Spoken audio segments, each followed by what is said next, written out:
Hey guys, what's up? Sim update 14 day. Woo! What's up, Liam? Hey, Mike. Hey, Elaine. All right, so I ran into a little problem already. I've been trying for like 30 minutes to edit the flight plan. This flight plan that we started with on Saturday. And the problem is that, you know, since we left off up here in Melbourne, we went from the Florida Keys down here, all the way up the coast, then we ended up in Melbourne right here. And if I click this and hit set as departure, it deletes every other waypoint.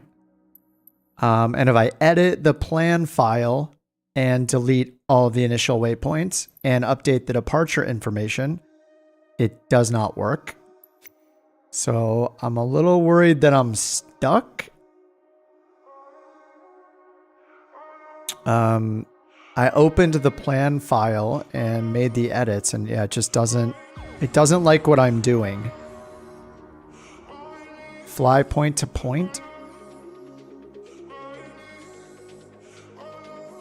Oh, you mean like watch another app? No. I can't do that. That sounds way too complicated. I should be able just to delete the first few waypoints and load the new flight plan, right? Like that is how it should work. I mean, how it really should work is I can just click this and set that as my departure. But as soon as you click and remove anything from here, a single waypoint, it messes up the whole flight plan. Oh, I just noticed. I think I know why too. This is set to IFR for some reason. Even though in the actual flight plan file, this is set to VFR. That is very weird. Yeah, the original file says flight plan type VFR. Program the arrival and departure airports we're going to on each leg. Oh man. I wish I had more time, like after work and before I started the stream. Like, I wanted to stay on schedule too much. If I change the departure airport, it destroys the entire flight plan. And apparently, if I edit the flight plan, if I edit the file, it also destroys the flight plan. It's very poor. The behavior is very bad, just like our puppy. Program the arrival and departure. I mean, the other issue. Yeah, I guess this one doesn't have any user waypoints, like lat long coordinates. So maybe for this time I will have to do that, and then after the stream, until the next stream, then I will. Yeah, I'll just program it in manually. That's a good idea. All right, I think we can do that rather easily actually, because it's all waypoint to waypoint, or it's like airport to airport, so it's not that big a deal. All right, yeah, that's a good call. Luckily, with this flight plan, unlike a lot of the other ones that are from the World Tour's website, this does not have user waypoints, like custom latitude, longitude waypoints. So I can go in and do what you guys are recommending, what Dave said.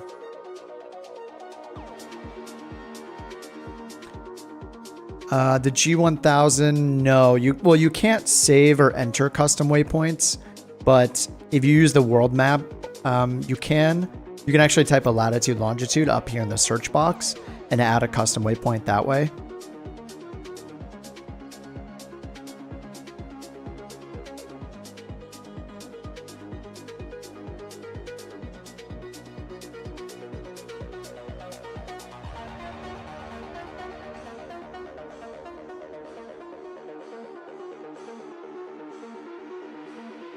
All right, so we ended up at Melbourne. So I'm just going to add a few waypoints here. Let's see how many we did last time. We did about 9 last time. But I can just add, like, say I'll add 7 or 8 in there, and then we'll just see how long it says. So let's say we're going to go all the way to KLCQ, wherever that is. Okay, Lake City. Is this still in Florida? Oh, this is still in Florida. So that's an hour and 18. Let's go a little further than that. See how far we can get. Okay, maybe we can make it to Tallahassee and get up into the... Is that technically in the Panhandle? And then I need to turn this to VFR, and then we can add the waypoints along the way. All right, here we go. So I'm going to put these all in manually. KXMR. Cape Canaveral. KTTS. This is... Oh, NASA Shuttle Landing Facility. Nice. KDAB. Daytona Beach. Okay. I think next time what I'll do for Thursday night is I'll prep this in advance, so I'll just import it instead of going through each waypoint like this. Then we have Charlie Fox 32, which is not in the database, I guess. Oh, maybe that's why. Wait, no, it didn't. I mean, this didn't break because... Am I reading that right? Yeah, Charlie Fox 32. What is that? I was thinking maybe that's why it broke, but the original flight plan can be imported actually, so. Yeah, no airports. All right, I guess we're skipping that one, unfortunately. Jacksonville is next. And we can stop at any one of these. I'll just put in enough to make sure we have enough for tonight. Let's see if this one works. 20 Fox Delta. Okay, that does work. And then Tallahassee. Okay, so this is from this segment. This is from that USA tour flight plan that I got linked in the video description. So cool. All right, great. Thanks for the suggestion, Dave. Yeah, that's simplifying it to in an intelligent way where I was like sitting there editing the file, trying to get it going. All right, so let's start in Melbourne. We are on East USA as is tradition now. And I tried to purchase this Parallel 42 thing beforehand to get some custom nameplates. Oh no. So I don't have my custom nameplate, so I'm just gonna restart the sim real fast. I'm gonna save this. I'm going to save it twice just to be paranoid. I'll save it in both formats.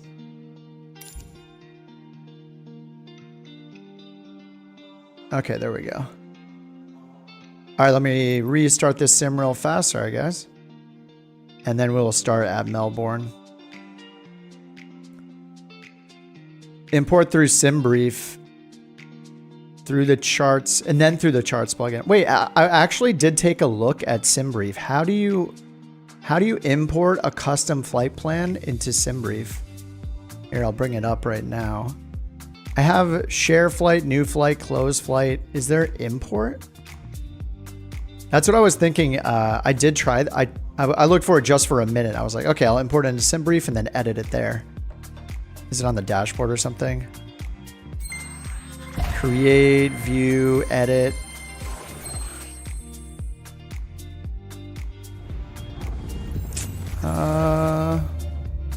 Not sure. You can't miss the approach on the NASA Air. Oh, does it have like a 20,000 foot runway or something? Have I ever used the import SimBrief function? Yeah, I use it a bunch of times, Adrian. Yeah, it's awesome. I don't think it supports departure and arrival procedures though, but other than that, it's great.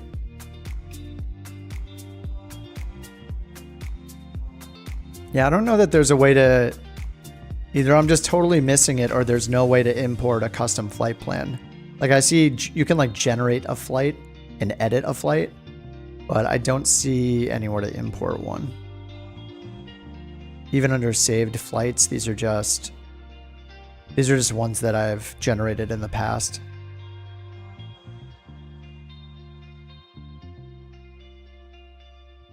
New flight import.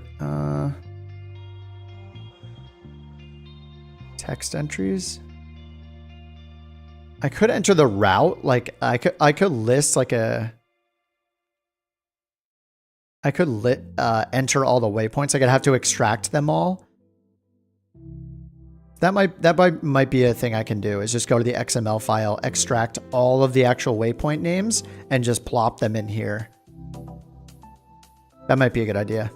Anyway, I've saved the flight plan, so we'll just do it this way. For today, I'll figure something out over the next couple days for the next stream. Hopefully I have something a little smoother. Florida time. Yep.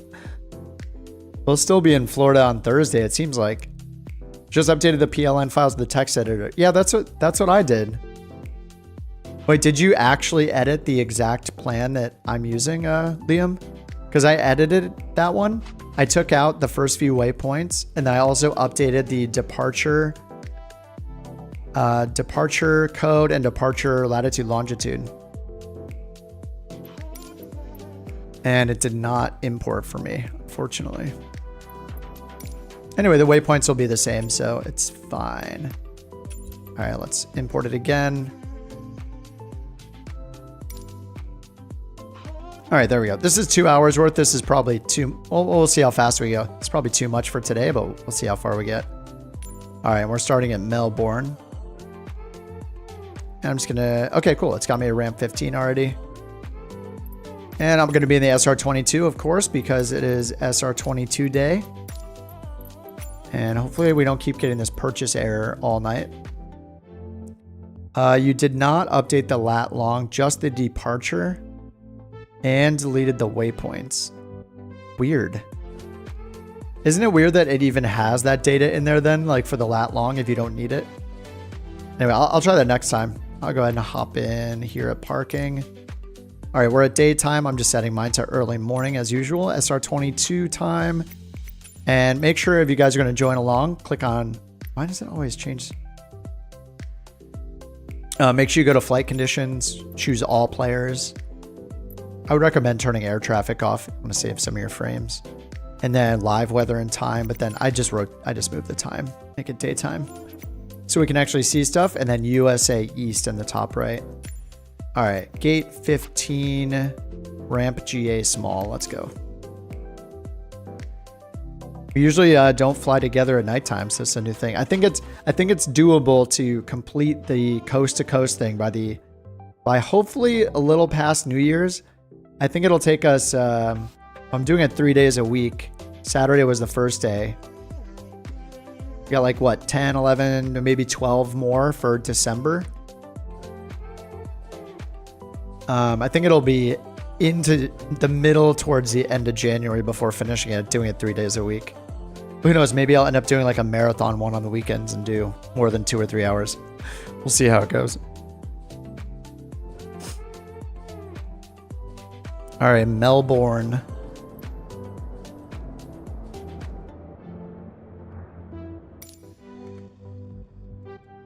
Oh my God, I restarted. Oh no. Sorry, I'm the worst. I restarted my sim without reinstalling the nameplates. Let's try this again. Touch and goes at a few. Yeah, well, definitely. Yeah, I guess that would be a lot faster. Yeah, we could do touch and goes instead of full stops. I think it'd be good to do at least maybe one full stop, maybe the halfway point. Yeah, just to keep us going. That's a good idea. I'll paste all those waypoints in a second, Elaine. Let me look them up right now, actually.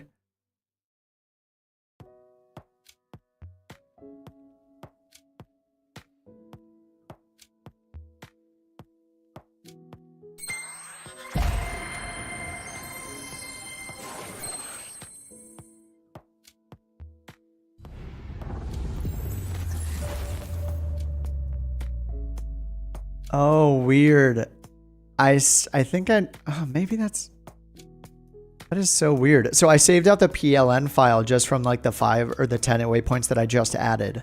When I look at that file, it has all these nodes in the XML format called ATC waypoint. And then it says ID equals. In the other flight plan, all of those IDs were the airport codes. In this flight plan file, I just saved out, it's PLN format. I saved it from the world map. The first and the last are airport codes, but everything in between is the name of the airport. For example, Daytona Beach International, NASA shuttle landing facility. It like writes them out. And when I look in the details of it, there's only a latitude, longitude. Okay, and then there's a sub waypoint name within that. Interesting. Whereas the other flight plan, the one that I downloaded, it has all of the IDs are set to all the airport codes. I'm not sure. Good evening to fly the FSS. The P2012 Traveler. I do not know what it is. Well, let me look that one up while we're waiting here for the sim to restart again.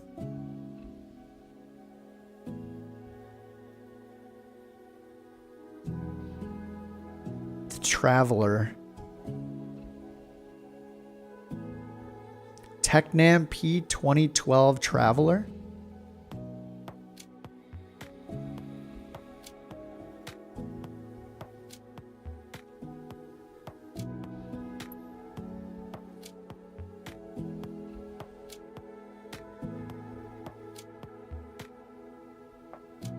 All right, here's the Traveler. Oh yeah, I think I saw screenshots of this. I haven't tried it myself yet. Flight Sim Studio?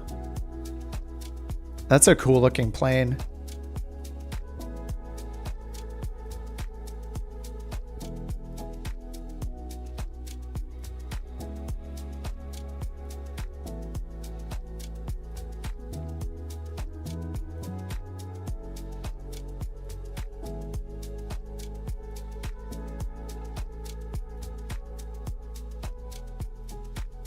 Oh yeah, I remember seeing this screenshot where everybody has like an Amiga computer, dual screen Amiga with a trackball at their desk. This is so weird. Is it for like research, like scientific research or something? Are they used and that's why they have these? That's pretty unique. Oh man, it's gonna give me the purchase thing every single time I launch it, it looks like. All right, let me get this imported again. Sorry guys, I have to have the nameplates looking decent, otherwise they're just gonna fill the screen. All right, there we go. Let's try this again.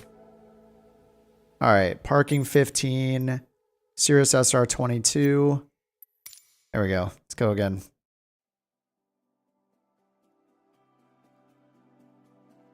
Oh, what's up, matey? Or Maddie? Oh, you got the plane log, 20 hours on it already. Nice. Oh, it's military stuff, the equipment. Yeah, it's really unique looking. I almost like, yeah, I like that look. And it reminds me a little bit of the MU2 and why I liked that plane. I think the MU2 looks so cool just because of the wingtip tanks. All right, there we go. Ah, small multiplayer name tags. It's the best. All right, what's good is we have all the waypoints in here since I imported the flight plan. Let's go ahead and do the quick start. Fill it all the way up.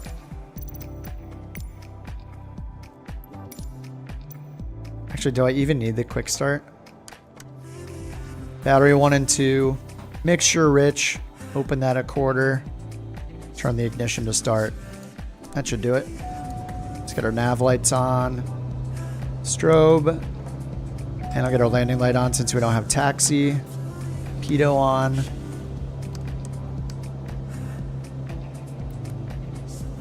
Alright, parking brake is on. And change the CDI to GPS. Sync our barometric pressure, what, 3008. Okay, go home. And zoom out. Alright, route looks good. And let's do the fuel totalizer thing this time. Let me go back to home, engine, fuel, and then hit full. There we go. So we added 45 pounds, so I don't think I've done that either time, so we'll see what we get out of this. And something I also didn't check last time, I can check it once we're on route a little more, but there's also the flight planning screen here. If you go to aux and then, sorry, trip planning, the third page down here, trip planning, gives us an estimate of, especially once we're en route, gives us an estimate of our estimated time en route to like each waypoint and the whole trip. And it just updates automatically up here based on all these inputs here. And you can actually change these by hitting manual if you want to input these yourselves, like if you're on the ground and you want to do the trip planning. But once you're actually moving, it'll read these values. It'll keep checking your airspeed and pressure and air temperature to calculate all of the data here at the bottom.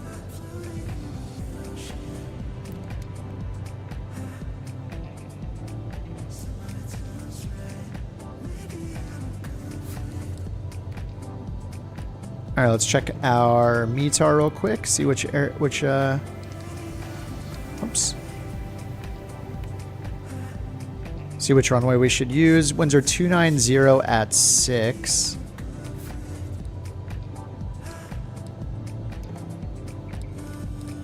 All right, I guess 27 left or 27 right would be good. All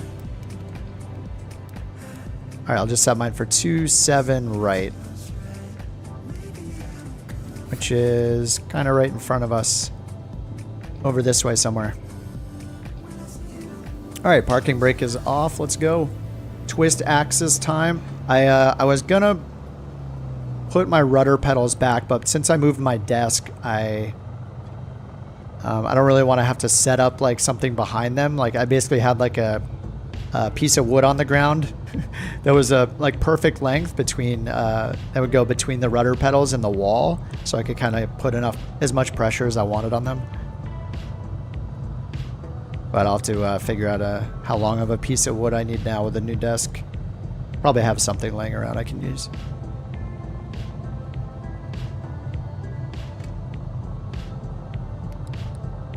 Oh, looks like we need to turn right here. Imagine if Microsoft implemented an hour demo. Oh, before buying. Oh, you could just download and trial an aircraft.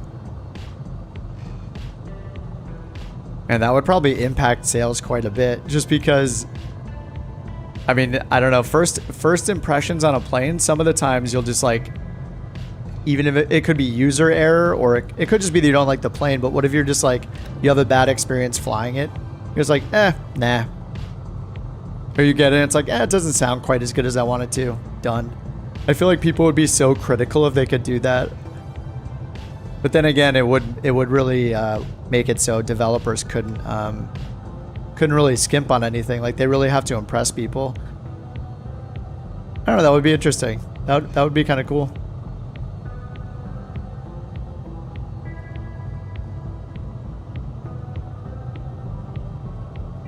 That would definitely prevent certain developers from not making low quality planes, though. That's for sure. If they just know that everybody can trial them for 1 hour.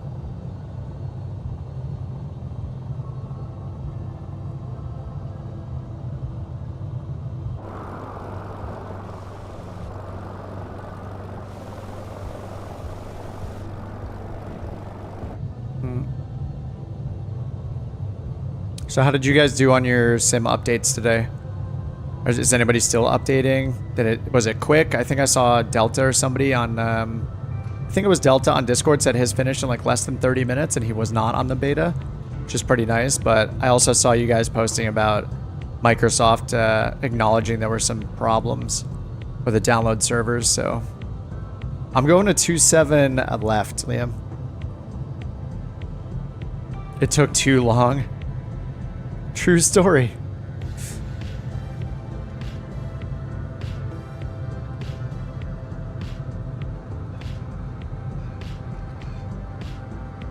All right, parking brake is on. Strobe, landing, pitot, good. We're at 20 feet. Mixture is rich. Flaps are at 50%. Fuel tank's on left to start. Fuel boost is now on. And yeah, we haven't been using autopilot, have we? So I'm gonna stick to not using autopilot except for screenshot purposes. Let's go ahead and get the flight plan off. So the first part of the route is going to KXMR. I forget the name of that airport. But KXMR is our first stop from Melbourne. Nice. We're going to go like along. I don't even know what this peninsula, Gulf, Bay, insert geographically accurate term here. Is this technically an island? Anyway, flying over this should be cool. It was cool flying over the Keys. What's up, Deuce? USA East. All right, parking brake is off. And we're going to look for 80 knots for a rotate. Is this enough runway? This is, wait, is this really where 27 right starts? Oh my God, it's behind. What am I doing? This is a taxiway. This is why I can't stream at nighttime. What am I doing? I crossed over the runway threshold. Wait, were there hold short bars over here? Oh, this is them right here. I am smart. Mr. Ford. Where am I going? I just drove right over the piano keys too. Today has been a long week. Yep. Well, this is why you check your heading bug, I guess. And you look for the paint. All right, let's head to the north. All right, let's see how the twisting of the rudder axis goes while pulling back on the stick. Always tricky. All right, 60 knots, 70, 80. Again, I can't set the pitch trim because you can't see what the value of the pitch trim is, and it doesn't change on the stick, on the pitch trim, or the stick doesn't like move in and out to indicate what the pitch trim is, so it's a little bit awkward. All right, over 90 knots, flaps are coming up. What's up, Kyle? Another flight in Florida. We're gonna be in Florida all night tonight as we go across the whole US. But yeah, we'll probably be probably Thursday as well. Maybe Thursday we'll make it out of Florida. But for now, we are in Florida. All right, flaps are up. And I looked up the lean of peak climb. So before we did rich of peak max power climb, the other one that's in the checklist is like a lean of peak strategy. Let's go ahead and turn onto course first. So for lean of peak in the checklist, you just lower the power until your manifold pressure is down to 30.5, and then you lean the engine down to the teal line and the fuel flow. It really cuts down on your climb, on your rate of climb though. But let's go ahead and give it a try.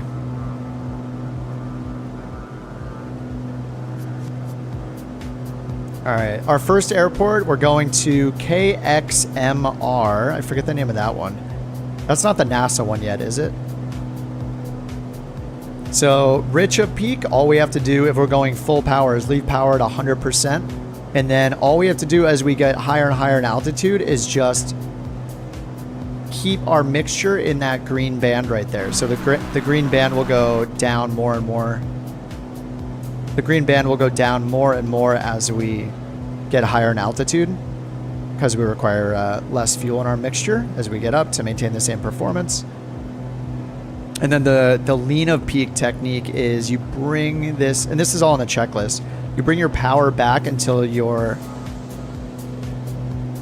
manifold pressure right here says 30.5 inches.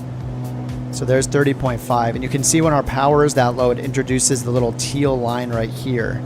So then when we just lean our mixture down to that teal line and then just continue climbing.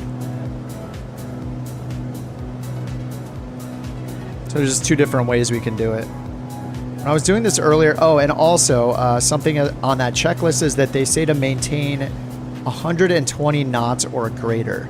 So that means you need to pitch down. So it's more of like a shallow cruise climb kind of fuel strategy. So I would need to pitch down quite a bit. And then so here at 120 knots, we're only climbing at 800 feet per minute or so. Whereas if we do just full power, full mixture, I think we were climbing at like 1600 or something like that. Anyway, if for some reason you want to conserve your fuel, you could do the lean of peak climb, and that's in the checklist. So it's pretty cool. I love that in the checklist they show those things. They show you more than just, you know, full power, here's your best rate of climb. You know, it gives you detailed instructions on how to do these things, how to do different strategies for the cruise climb, which is awesome. All right, speaking of which, I'm going to make my way down because this is supposed to be a VFR flight, and I'm just so used to taking off and setting autopilot and climbing to a preset altitude. So we'll go ahead and get back down here.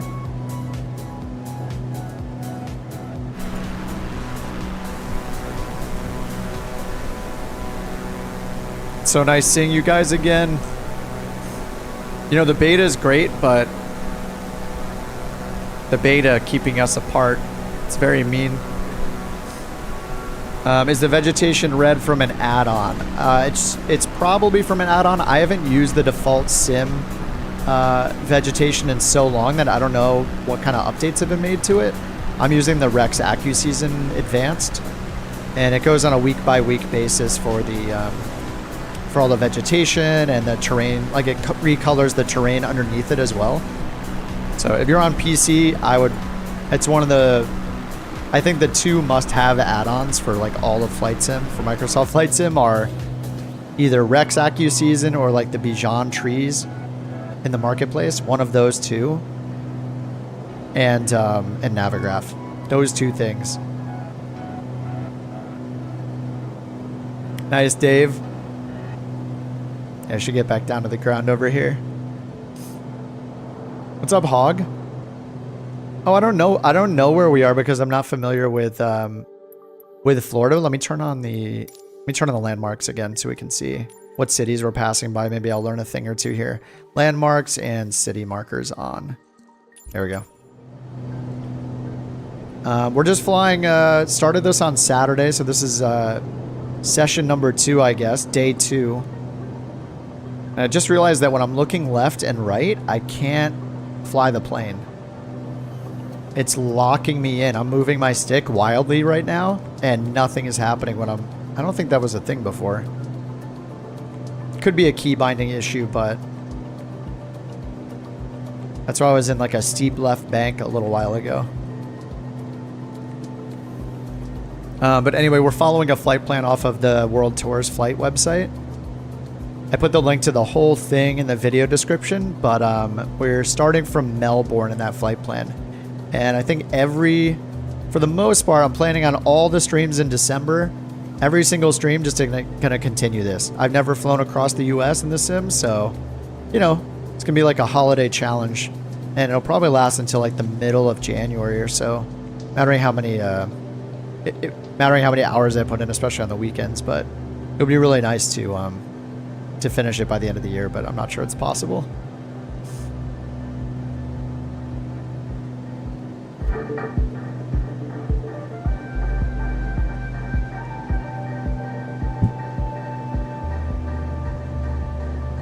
And the flight plan was made, I think they might have been made after the second USA update. I think that was World Update 10.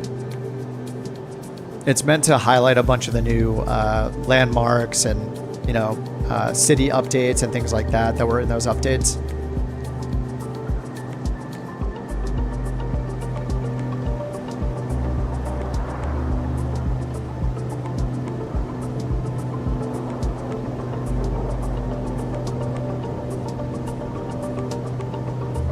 Is this called Merritt Island? Is that what this is? I didn't know whether to call it an island or what exactly. It follows like the whole length of this area, this part of the state, it looks like.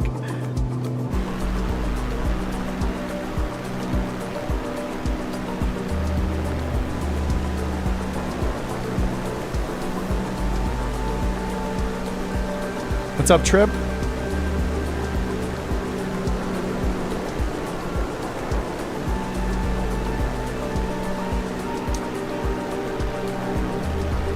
You guys that have updated, what do you think of all the new lighting? Do you notice it? Do you notice everything looks warmer? Do you notice, I think they made some updates to the snow as well, right? Have you guys noticed? I haven't been flying in a snowy area yet. I imagine in like 2 weeks or so when we make our way to towards the Rockies, we'll probably encounter a bunch of snow. Probably sooner than that.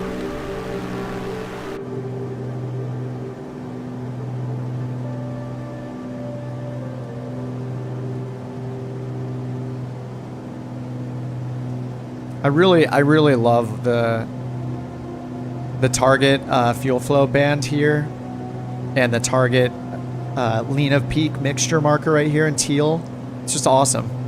All you have to do is just lean your mixture and keep it in that green, and you're treating your plane much nicer. Your engine's much nicer than you might otherwise. I think the color's more realistic.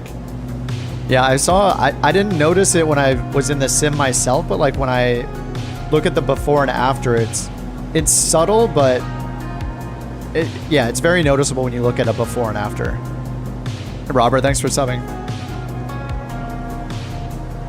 Oh, Cocoa Beach.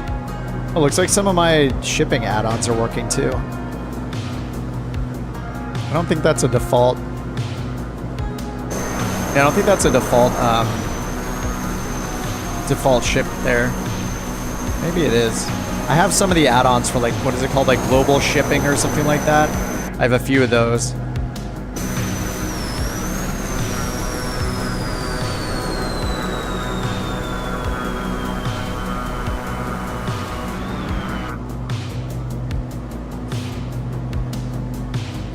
Oh nice, this is our first airport right here. We're not gonna do a full stop for a few airports just for the sake of time. We'll gotta learn to get faster. All right, I'll go ahead and do a touch and go here though. It's a little late notice, but.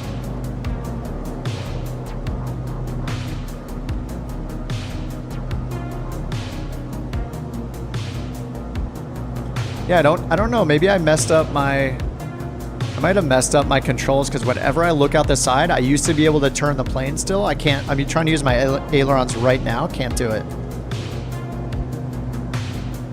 So I have to look, and then I'm trying to adjust, but I can't. Is that happening to you guys as well, or is it just me? Are you guys able to, if you use your quick views on like your hat or something like that, can you look to the side and see it's gonna lock me turning one direction? All right, flaps 1. Num lock. I do not have a num lock on this keyboard actually. You guys are okay. Maybe I messed up my settings. I might need to revert to some defaults or something. All right, we're just doing a touch and go here, guys. If you want to, you can just overfly the airport. Whatever you want to do. There are no rules.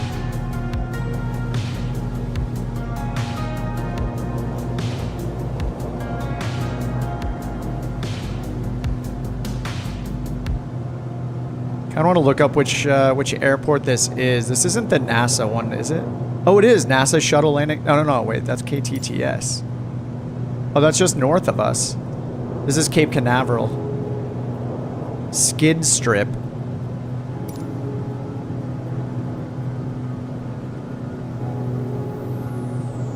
Don't even need flaps. This is how long is this runway? Let's see how long this runway is. 10,000 feet, okay. 500.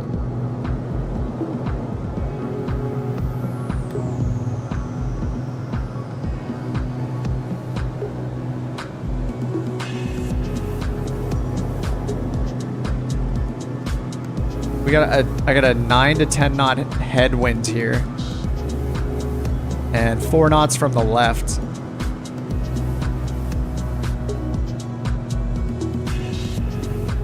We have 10,000 feet of runway. I'm just gonna barely touch my wheels down and keep going. All right, the SR-22 automatically turns off the yaw damper. Just saw the yaw damper turn off.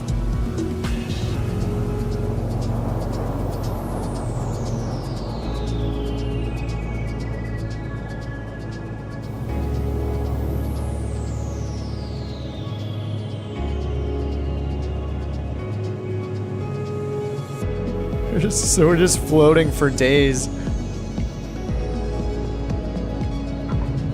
There we go. All right, flaps to takeoff position.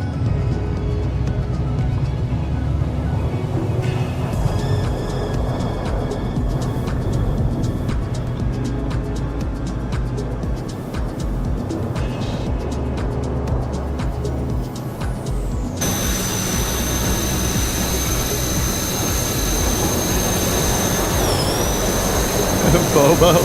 I don't know what you're in, but wait, what does it say you're in? Oh my god, look at all these humans. I think half the people on the stream are us, or on the screen here. I don't know who these people are over here. We just need to like fly by and pull them into the group maybe.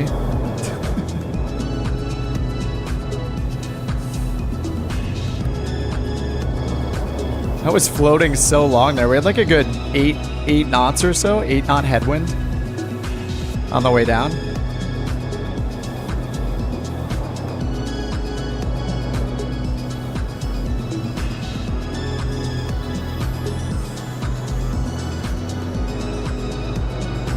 Next is KTTS. So this is the NASA, what is it called? The shuttle launch strip or something?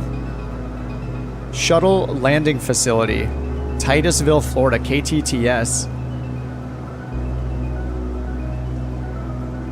How long has it been since they retired the space shuttle? I like vaguely remember it being paraded around cities, like through the streets, right? Just like driving it around. 2011. Man, I saw, where did I see it? Was it at like USC or something? Somewhere here in LA I went and saw. Yeah, one went to LA. Yeah, okay. It's coming back to me. Yeah, I went and saw the shuttle like in its, wherever it's parked. I think it was near, was it USC or UCLA? Maybe it was there temporarily. I went to a museum.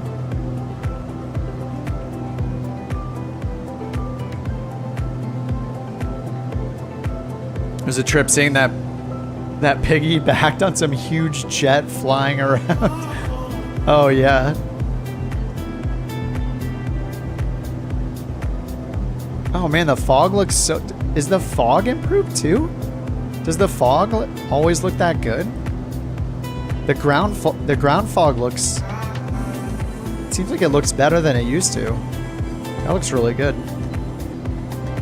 I wonder if that just came along with the lighting updates.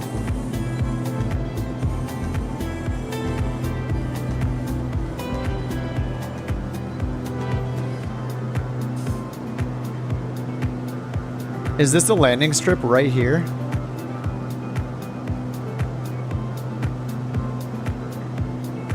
Yeah, this is it right in front of us.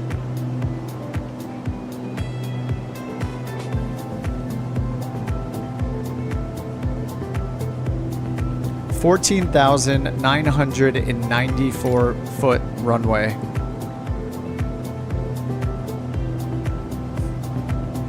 This is where you practice landings.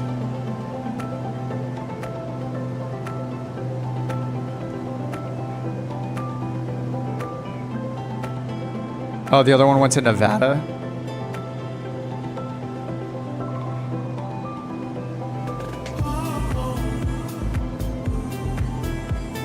Better environmentals all the way around. Yeah, the like ground fog right now that we're flying through. Like, look how all of this looks. It's just like this little like screen over our eyes. It's kind of awesome. I feel like I haven't seen it do that before. That feels very new. Look, it's like kind of lifting. It's over here on the right, and now the left is getting clear a little bit.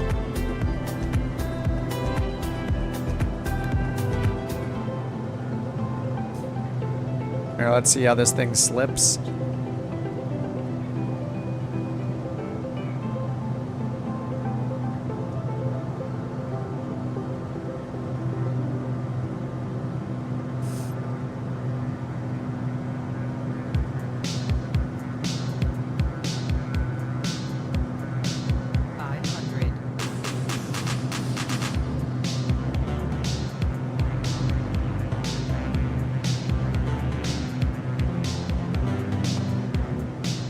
got a little bit of runway to work with here.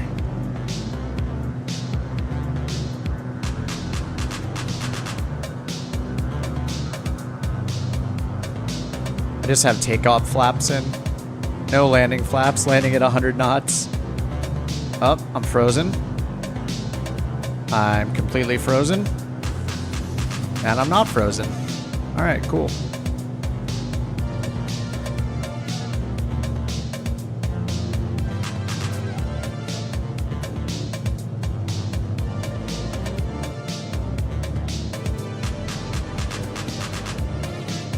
This runway length is ridiculous. I saw a video on the dev update of them showing, like, when you land and the plane is pulling so drastically like this, left and right. I'm pretty sure they showed it. It basically has to do with the rigidity of the model, where, like, nothing has working suspension, basically. So it just flails all over the place. And then they showed a demo of the plane's landing with, like, actual working, like, flex in the airframe and stuff. It looked awesome. Like, it's funny because they showed exactly that, where, like, you touch down, you touch the nose wheel, and the plane just pulls extremely hard, like left or right, just like every single time. I think those things are set for just the next sim update, right? For 15.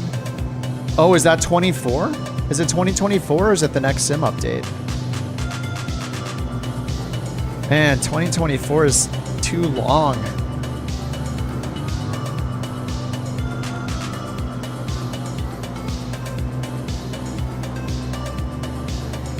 I love that this flight plan across the US starts in Florida. I feel like because it's so flat here and we're landing at all these giant airports, like as we make our way to the middle and like the mountain time zone, it's just gonna get so challenging, the places that we're landing at. I think it might be worth like me taking some time also and finding some smaller airports along the next route. At least one or two like really small airports, just so we get a variety and we're not just landing on hard surface runways the entire time. But if we're just landing on perfectly paved runways that are 20,000 feet long the entire trip, it's not going to feel as fun as if we have a bunch of challenging little airstrips in the middle of nowhere. Oh, it does come in Sim Update 15. Yes. I hope that's true.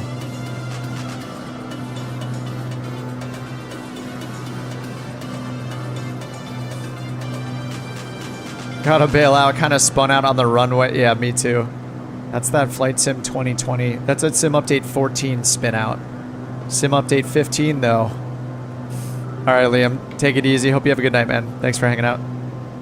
Yeah, that flex of the airframe looks so cool. And just showing, I think they were basically showing like the vibration too, just the engine vibrating, the airframe and the wings slightly moving, just like vibrating, you know. Oh, fuel imbalance warning, whoops. And I have the boost on. All right, silence that. I think this sim update also had an improvement to the G1000 where you can actually silence. It's not just in the SR22, but I think in all the G1000s now, if you hit alerts, it actually silences any of the oral warnings that it's giving. So you can get rid of those beeps and stuff when you acknowledge the alerts. So that'll be nice. I haven't tried another G1000 except for this one yet. And of course, this one is the Perspective Plus. We have all these additional features in it, but... Area 51, yes. I wonder if that's in the list. Yeah, all G1000s, exactly, yep.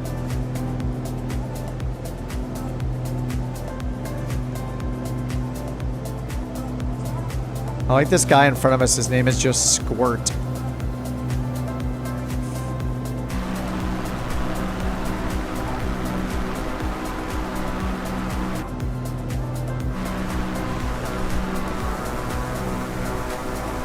Oh, I can... This is so weird. So I can fly like this in third-person mode. I guess that makes sense. Yeah, I gotta fix some stuff. I gotta take the time and fix some things. I did change some of my key bindings. I was getting this weird flickering when I was looking out the side like this. Now that I've fixed that, I can't use my controls when I'm in this view. So that's the next thing I need to figure out. Might just need to reset back to like some defaults or something like that. Just like have a brand new stick profile and start there or something. Squirt's laying down the TKS fluid.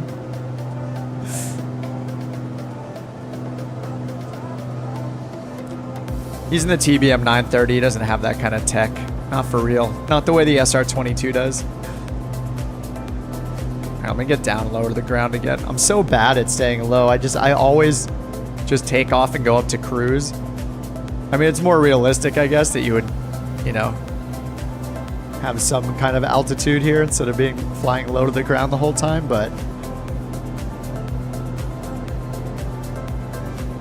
got to balance that simulator part of the experience with the video game part of the experience. Doing unrealistic things because they're more fun.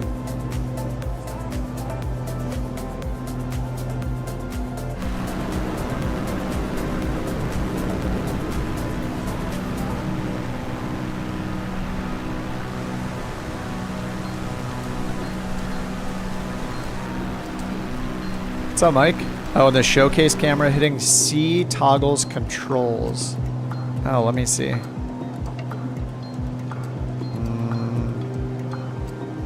No, not for me. Wait, maybe I have to hit C first? No, unfortunately not.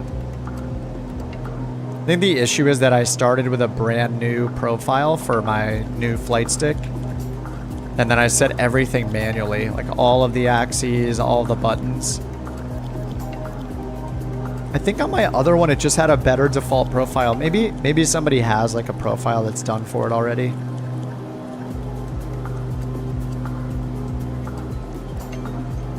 I said like, this is one of the thumbsticks I'm moving right now to like change my view. It's a little advanced. Get some slow pans. At least this way, I guess I could look over there. And yeah, I can still control it when I change just the camera angle. But if I use one of these quick views, it locks me in. Okay, we got a landmark. Or is this just a city? It's a city called Oak Hill. Wait. No, this is an island. This is someone's private residence.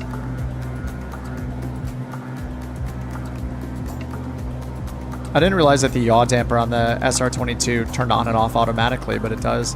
The FSR 500, the M500, also does the yaw damper automatically.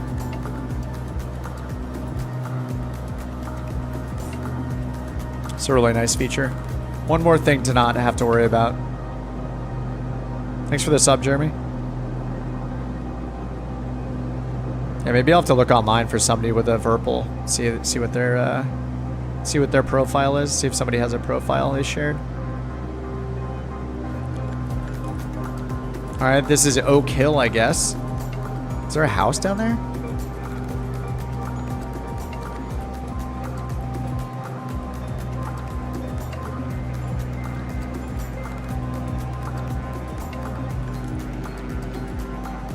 Negative.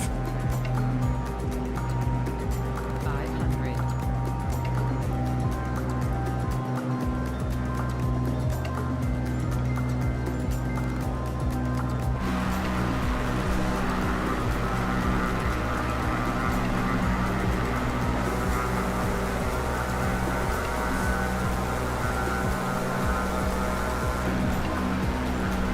Oh, even the water looks, I don't know, everything looks so good right now.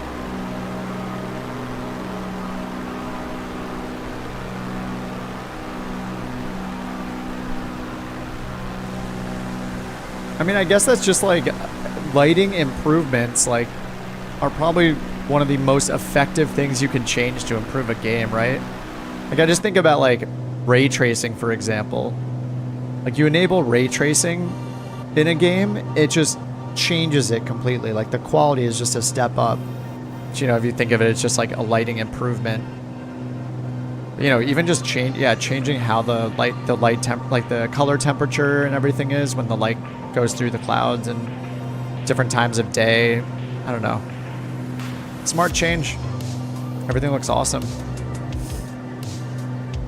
After a couple weeks, what's my verdict on the new stick?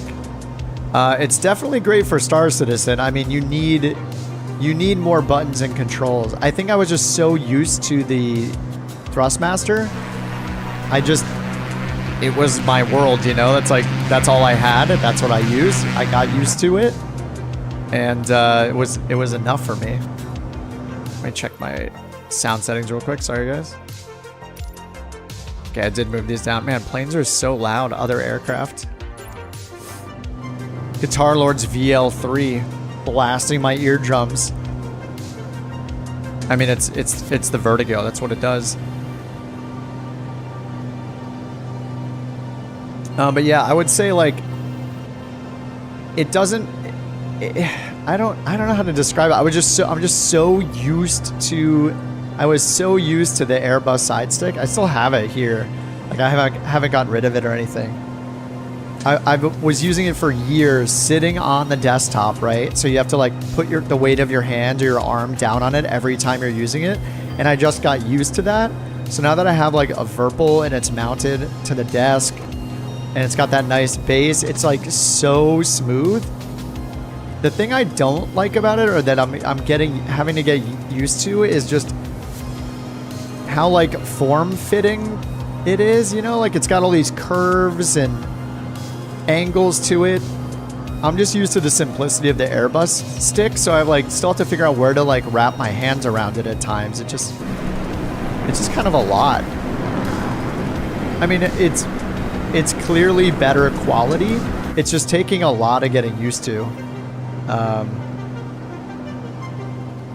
I'm almost like neutral about it because of how used to the other stick that I was, you know? But I mean, I think it'll take me just a long time to get used to it, but with all the extra controls, it's really, really nice. Like the quality of the axes is just really nice too. It's really smooth.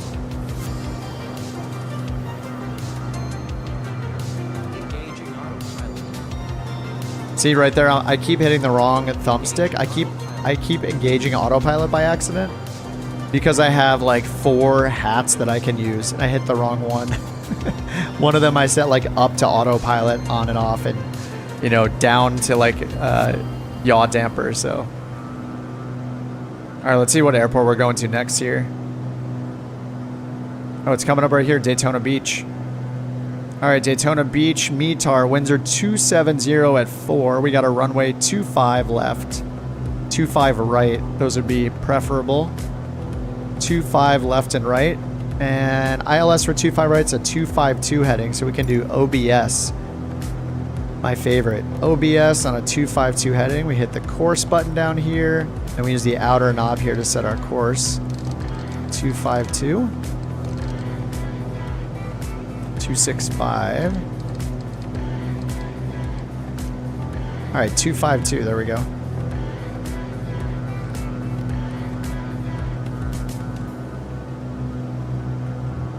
Mike says, yeah, I know what you mean. It felt the same when I went from a simple stick to a yoke. Yeah, I really love the Alpha yoke still. I have it in my closet. It's been unused for so long just because I got more into like streaming and stuff. You know, and I just don't want it in front of me, in the way of my keyboard. Like, it's nice having a side stick. I mean, either way, generally you're using your left hand to fly it. You know, unless you're flying like lots of tail draggers or something, then I guess most of those you're using right hand stick. Or if you role play a first officer, you're gonna first officer in an Airbus, you're also gonna be right stick. So anyway, I did want something that was left hand, just so I can use my mouse with my right hand.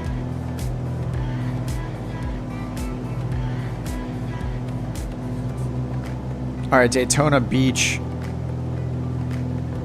What did I say? What was it? 252? 252 for runway 25 left or 25 right?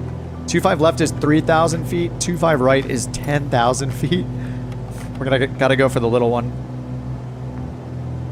Go for 25 left.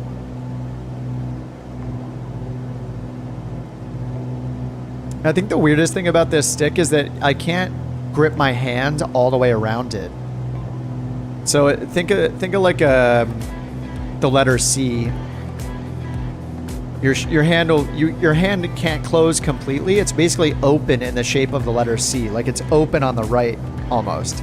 My thumb kind of wraps around it, but my ring, my middle finger and my pinky, my other 3 fingers on the bottom are just kind of laying flat almost like I'm trying to do a one-handed clap. You know, like it's kind of an awkward position for my hand to be in. I want it to wrap all the way around the stick, but I can't. It like protrudes on the right side of the stick, and there's like another button there, and that's where one of the hats is, like kind of laying flat where your thumb wraps around. It's just a little, just gonna take getting used to. But like the micro adjustments I can make with this thing are kind of incredible. Like I don't even think I have a dead zone defined. Like you can see just the tiniest movements that I'm making.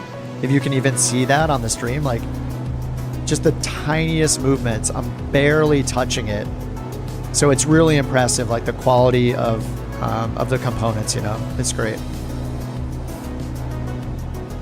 Delta says he can only see Veerman 00 or Veerman 07, not anybody else. He's over New Samara Beach Airport. I wonder if that's to our right.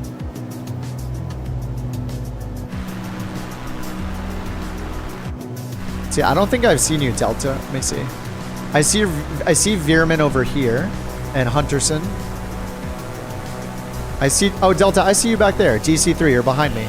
I see your Region and Raccoon. Raccoon also sees you, yep. Everybody sees you.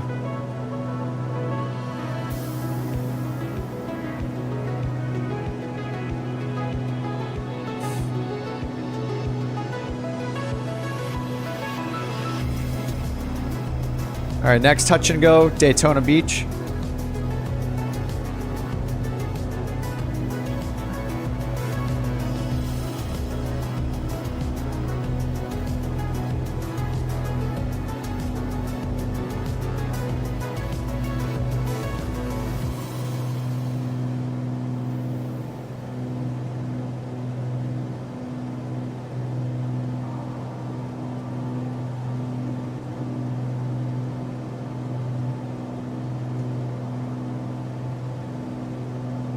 All right, sorry about that. Girlfriend's going to run an errand. She let me know that the terrorizing puppy, the puppy who terrorizes us, is on the loose while she's gone. Maybe the puppy will make a debut. Well, it's not a debut. I guess she's been in the background a bunch. Maybe she'll make herself heard. Hopefully not, though. All right, here's Daytona Beach.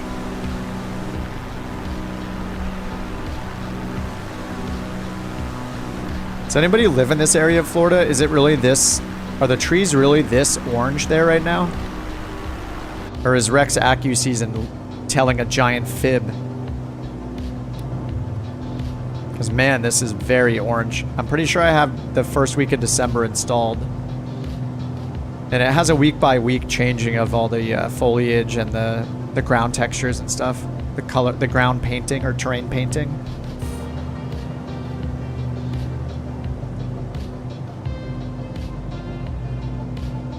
Not accurate. Dang. We put a lot of faith in our boy Rex.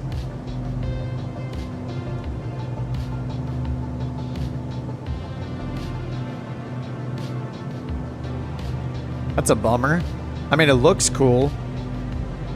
But I would guess at this point in December, most of those leaves are pretty gone by now.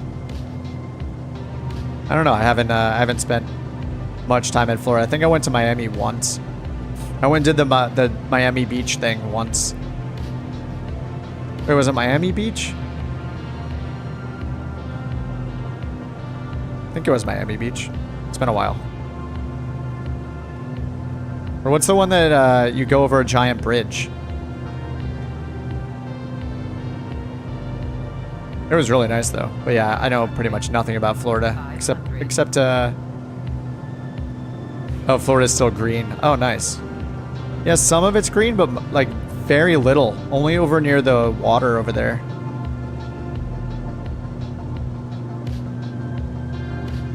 Oh no, not Key West. I think it was just Miami Beach.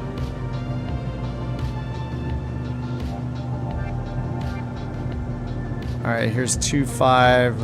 Wait, did that say 25 right? Whoops, I meant to land on 25 left.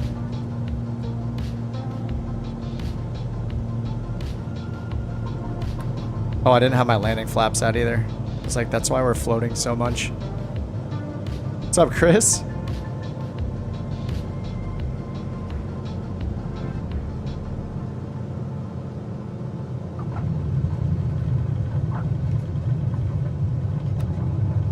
All right, takeoff flaps.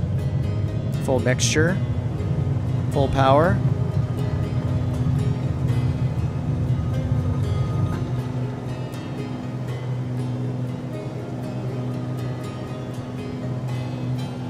"90 knots, flaps up."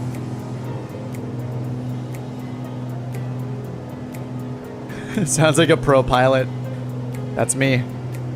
Every stream, 100% realistic every time. That's how we do it.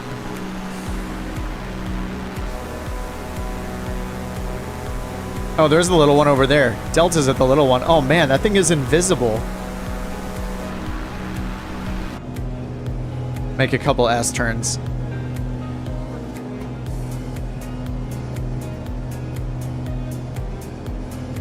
All right, let me turn OBS mode off.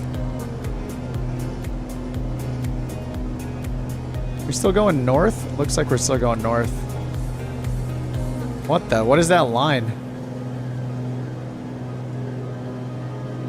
Not sure what... I'm not sure what it's doing with the GPS. I noticed this before. There's like... It's flashing magenta and I don't know why. GPS on route. So cross track. I mean, is it because I used OBS mode? Advisory says roll mode is active. That's something I noticed actually. If you're not in nav mode and you have the autopilot on for a while. I was doing a flight last night and I had heading mode on for a while and I was just taking some screenshots and stuff. It'll actually warn you when you're not in a navigation mode, not in nav mode. When you have like a... I don't know what the criteria is specifically, but I assume it's if you have a flight plan loaded or something. So it's just warning me I'm in roll mode. But autopilot's not active, so it doesn't really matter. Anyway, let's go here. Get the teal cursor up.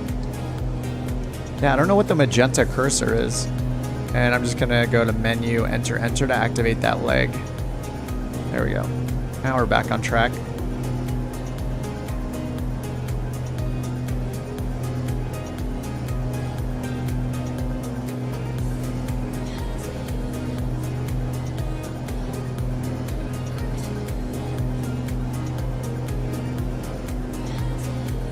Well, I hope everybody's sim update went well.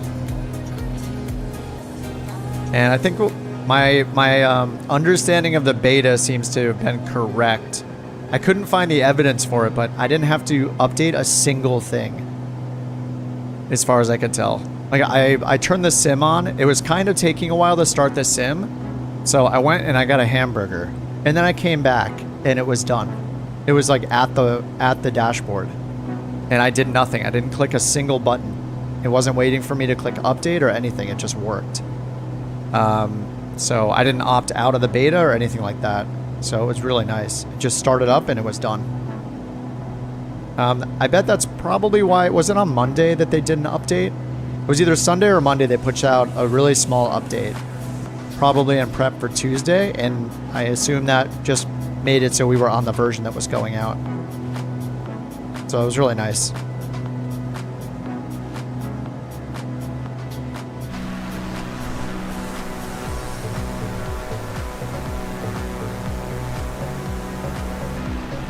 All right, our next airport is Sierra Golf Juliet.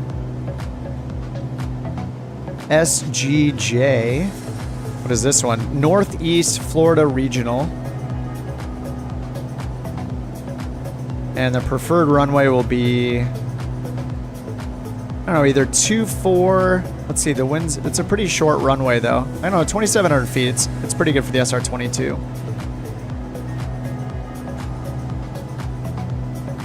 2.4, I guess you could do...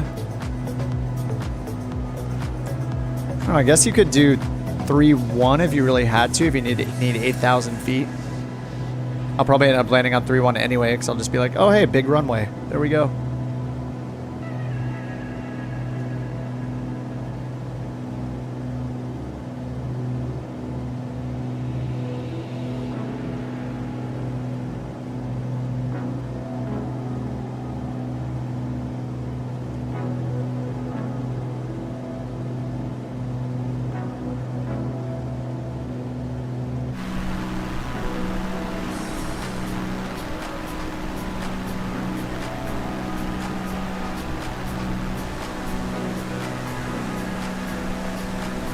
Yeah, this is so orange.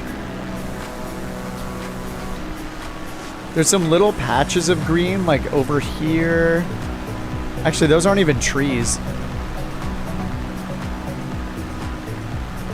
Some of them are okay, some of them in here look like...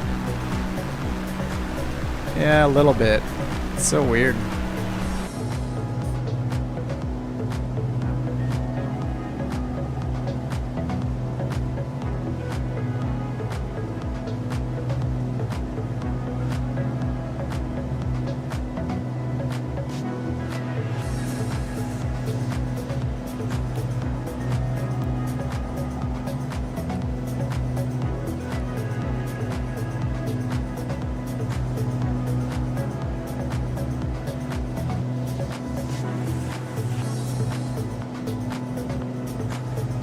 I wish I could clear all the autopilot statuses out. Once you hit that button, it's like no going back.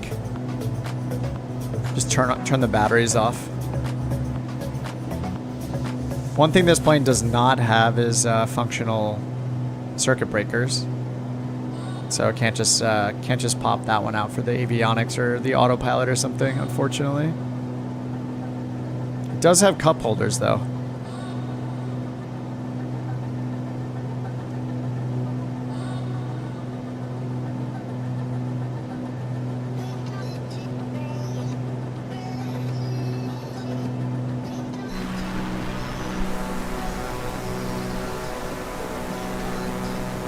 What's up, Tech Review? What did they have in JFK? Orange trees?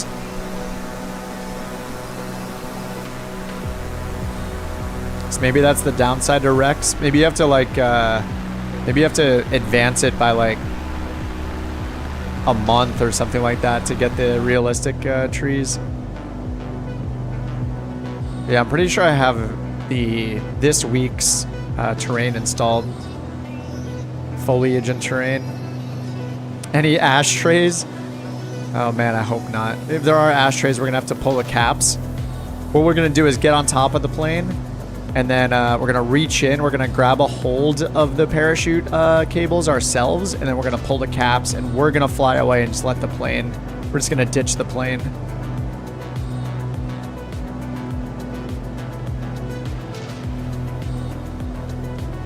Oh, I mean, I hope there are ashtrays. What am I saying? No, I sure hope so. Actually, you can open this. I noticed you can open this guy, and there's like, just to show off that there's USB power, there's a Hobbs meter in here as well. And this thing like, I think it's probably my power settings, but it pulls very far to the left. If I don't pay attention for a second. Josh got me looking at the new PC-12. Wait, the SimWorks Studio? Is it out? Yes, definitely wait until it's on the marketplace. That is the way. Always wait for marketplace. I mean, once, like, think about it long term. Once Microsoft Flight Sim 2024 comes out,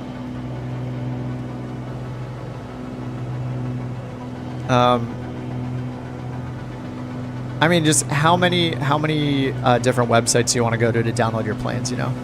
It's out tomorrow via the website. A couple weeks. Yeah, I'm definitely gonna... Oh, man. I want to get it on day one because I want to, you know, stream it and show it on day one and be like, hey, check it out. This is a PC-12. Blah, blah, blah. But I don't want to own planes outside of the marketplace. I don't like it. Oh, well, I'm not really the plane review guy anyway, so it doesn't really matter, I guess. I'm the land on the wrong runways during group flights guy. Marketplace guy now. I just don't want to deal with it. I don't like. I already regret having some of the planes. Like I have the regular Kodiak through the their website, Simwork Studios website, but I got the amphibious one through the marketplace. It's like every time I have to go remember every site, I have to remember to go to Orbex, I have to remember to go to Just Flight, remember to go to Simwork Studios, you know,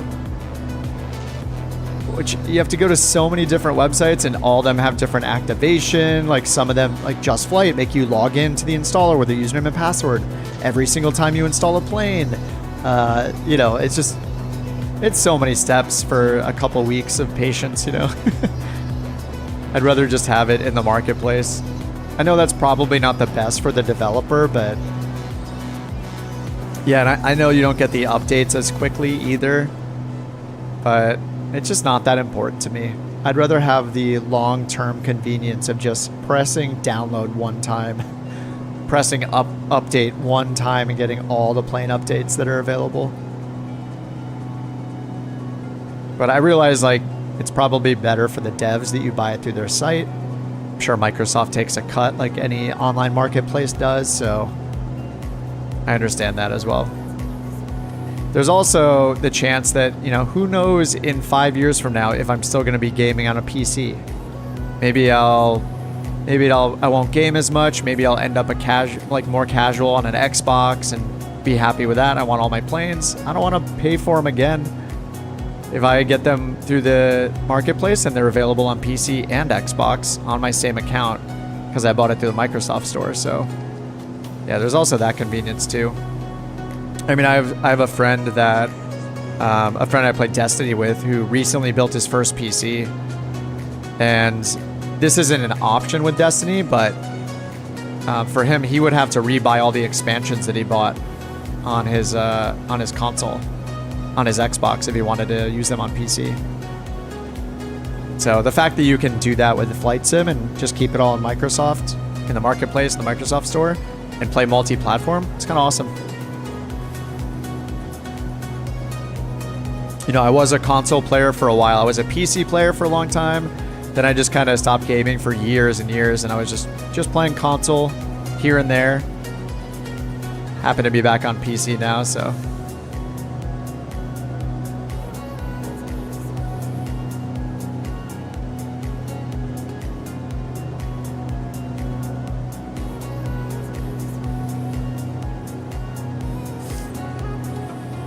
I mean, even if the trees are unrealistic, it still looks awesome.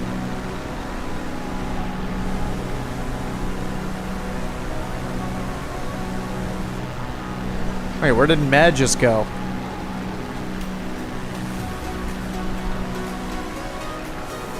Med just flew under me and then disappeared. What just happened?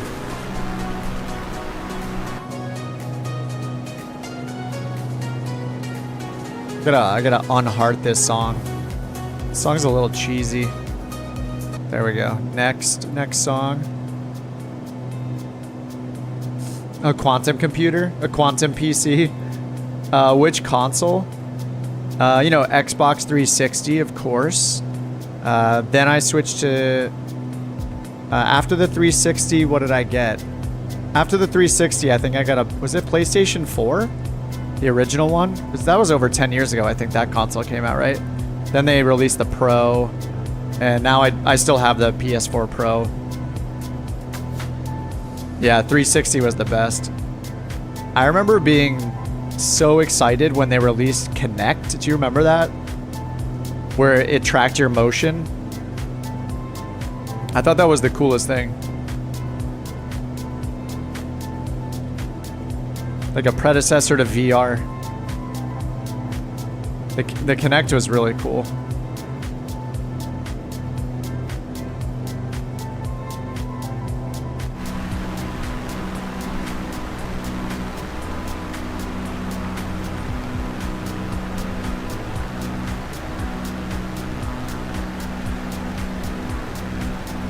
Yeah, I don't have the newest gen of console just because I wasn't even using my PlayStation 4 all that much. But when I built this machine, or you know, this machine has been upgraded since then, but Yeah, I built this to get into simming. Got into, did X-Plane for a few months before Flight Sim 2020 came out. I'm just back into all the PC games. Now my friends have me playing Star Citizen as well, so. Which is, dude, I don't know how many more years it's going to be, but that game, if they continue on the path that they're on, maybe it's going to take 3 to 5 more years. Who knows? But like, I don't know. That game is already unlike any other game I've ever played. Even in its super beta, alpha, crashing state, it's amazing. It's so good. And a lot of what's really, really fun about Star Citizen is playing with your friends, because just the, like, I hate the word like immersion, but that's really like what it is. Like the simulator vibe that game has. God, I just said immersion and vibe in the same sentence. But it's just, it adds so much to the game where your friend grabs a ship out of their hangar and you walk right into their ship, into whatever seat you want. You're walking around, you're checking out the galley, looking at their coffee machine or whatever, you know, and then you're sitting down in the ship and they're flying it, and you're a turret gunner or a co-pilot using the computer screens. Like, that level of detail and just like teamwork that it feels like, that is why I'm like so excited about the potential for Flight Sim in 2024 to have shared cockpit. Like, you guys that have used your controls, the mod, like that is, it's good, but it's so buggy with so many different planes, you know, like you can't use glass cockpits, you can't use like the MCDU, you know, you can't use a lot of things because they don't sync correctly. And it's great for what it is, you know, it's a mod that's for free and we can use it. But that feeling you get when you're first using it and you're playing with somebody and someone else is using the controls, it's absolutely awesome. So like, I hope they make shared cockpit like a first class feature in this game, like is on the roadmap, where you choose who you're going in the plane with, you choose which seat you're sitting in. It shows your avatar that you can choose, you know, in the plane with them, so you can look over and see each other. Like maybe you see your head moving or something with your camera. Like, I don't know, but that level of like interaction with other people is just, it's too cool.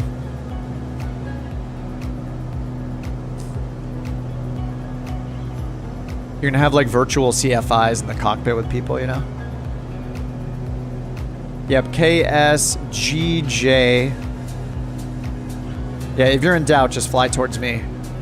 But yeah, KSGJ, Northeast Florida Regional.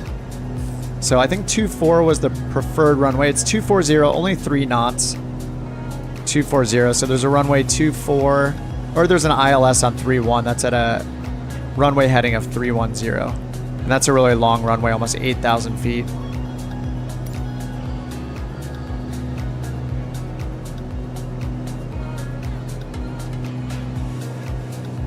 Engaging autopilot.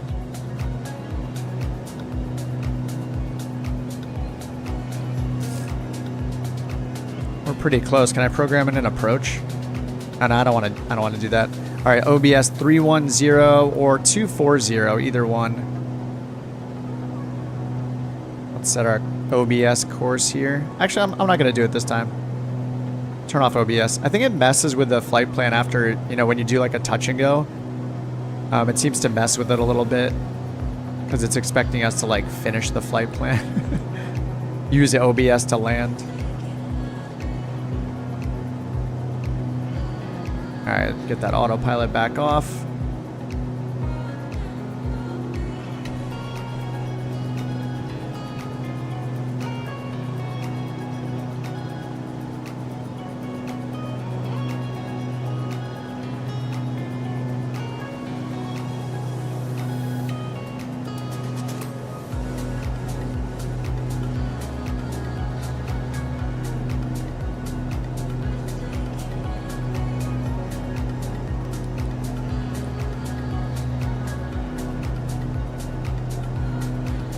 All right, so there's 310 and there's 24.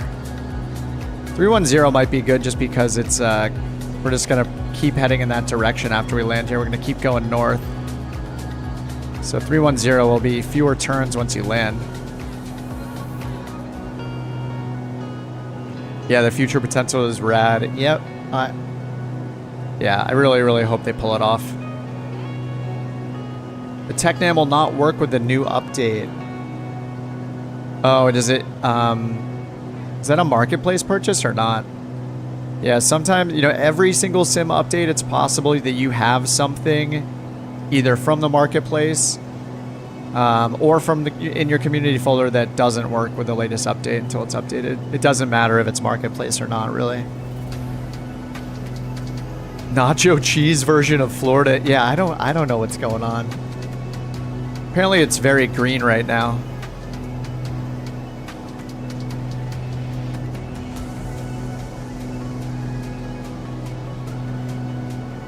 Only works with live. Well, we're all live technically right now. If you were on the beta, then you are live as of now.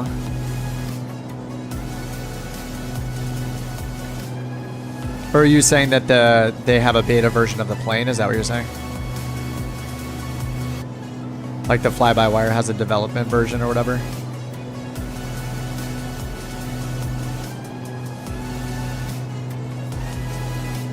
Alright, there's the airport right there.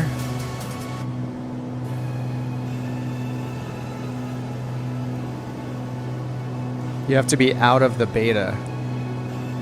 But the beta and the live version are the same version right now, aren't they? Like I was on the beta, I did nothing, and I am now on the live version.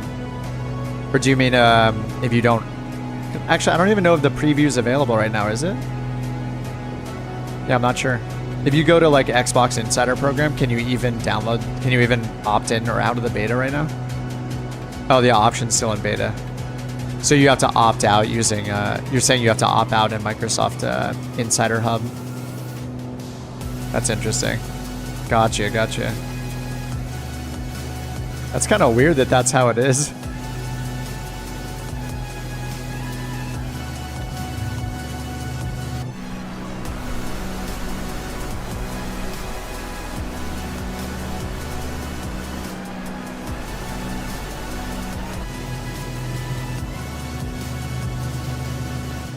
Visibility in this plane is so bad.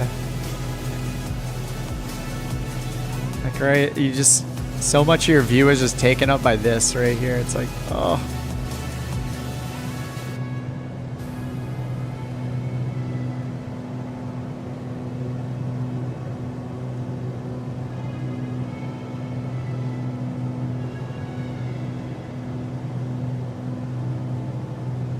What do you guys think? Full stop here? Full stop at Daytona Beach. Take a minute break. Get regrouped. All take off together. Alright, here's runway 31. Looks like Jules going for 24.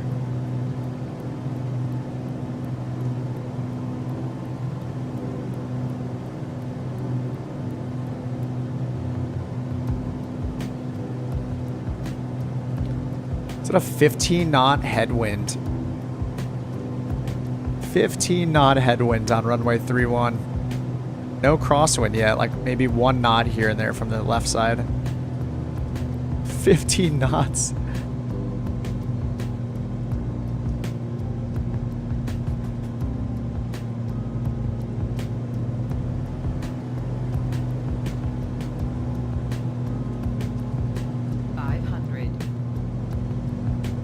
Let's see when it takes a yaw damper off. I think it might be 200 AGL.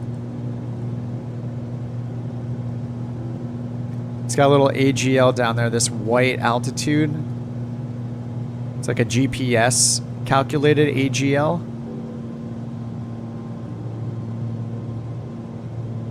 So we'll see when the yaw damper turns off. We're at 240. There's 200. Yaw damper is still on. Oh, yaw damper is off. Looks like maybe as you pass through 200 AGL. It's got a 50% flaps. We have a 6, 7, 8 knot headwind, it looks like. All right, I'm gonna do a full stop here this time.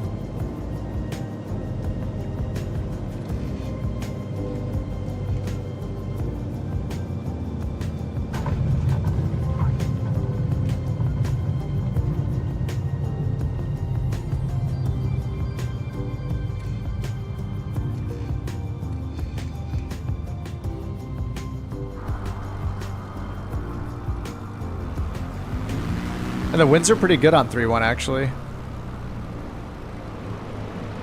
Let me get my parking brake on. I haven't watched anybody land today. Oh, Delta, are you in the DC3? He's in the hot dog colored DC3.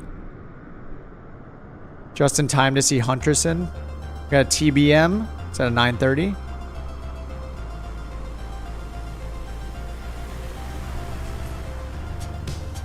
This looks like a generic Bonanza. What don't I have? Raccoon. Was it say the T6?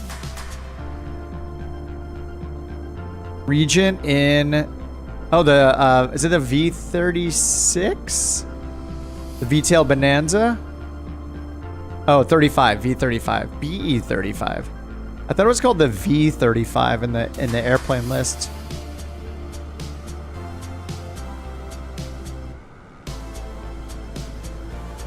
What's the RV14? Man, there's so many planes you guys are flying that I do not have. I feel bad that I can't see what you guys are flying. Betting Fiber just touched down. Right in the displaced threshold. Guitar Lord in the VL3. I actually have the VL3. The rocket ship.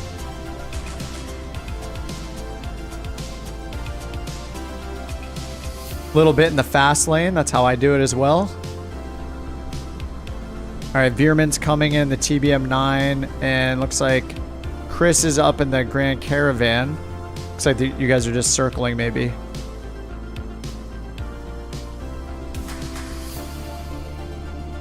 Oh, the Cessna 337.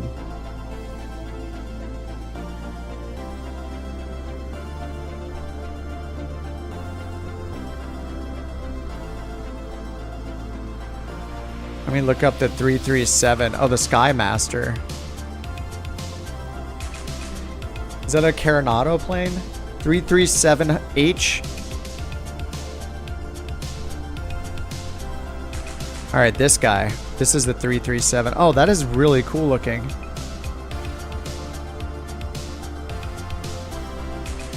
The Cessna Skymaster. This plane is awesome. RV14 and RV10.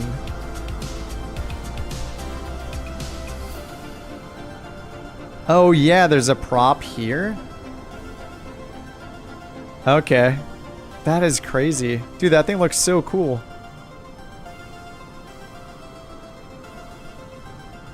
And what's the RV14 and RV10? Van's RV14. Oh, this is Simworks Studio? It's a €5 plane. Van's RV14. Oh, sorry, 14.99 euros. Oh, this thing is awesome. Dude, there's so many cool planes in the sim. This one, like, the canopy opens like off the top. Dude, that is so cool. $2 on sale? It's got 2 G3X touches in it. Is that a 750 in the middle? It's got a GTN 750 and 2 GTX or was it? Is it a G3X touches? Oh, it's a kit plane. Nice. You build it in your garage. What is going on here? Is that like a sunshade or something? That can't be illegal. What is it doing? I've never done that. Okay, see ya, Hog. Thanks for flying along. We'll do a couple more airports here. It's only, what has it been? It's only been an hour and a half. I got more flights in me. You know, even flying VFR is not that tiring. It's like nothing too crazy with the terrain here in Florida. So got it easy right now. This segment of the trek across the U.S. All right, let's double check our fuel here. I need to switch over. Oh, I thought it was just going to tell me the fuel imbalance. And get the boost on. Switch over to the left tank here. Flaps are already at 50%. All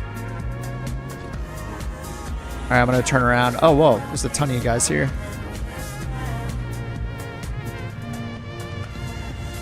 All right, back to runway 31. Let's do it.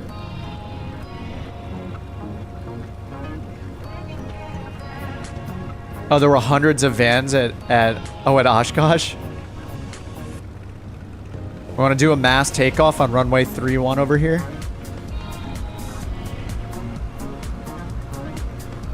Am I the only person in the SR22? I see TBMs. We got the V-tail Bonanzas. We got the RV14, DC3, Delta in the DC3. I think I saw Chris in the... Dave's in a TBM. I think Chris is in the Grand Caravan.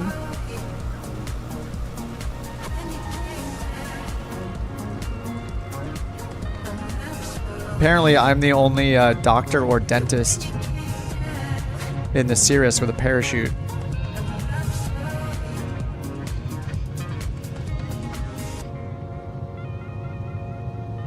The update messed with some of your Bravo profiles. I feel like that happens at every update where they'll add new commands or something, new shortcuts, and they won't tell anybody.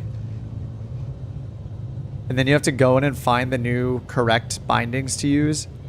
Or they'll deprecate some, or they'll turn them into multiple shortcuts instead and separate them, like split them.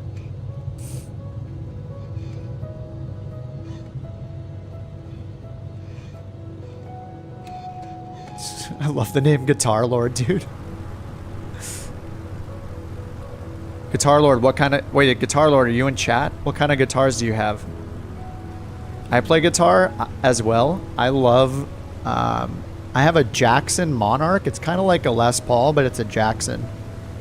I don't yet own a Les Paul. Someday I will. I need like a 1980s Les Paul Black Beauty. Probably costs like $5,000. That's like an end-of-life guitar. Like by the time I die, I need one of these. But for now, the Jackson will do. Look at us all spaced out, like we can collide.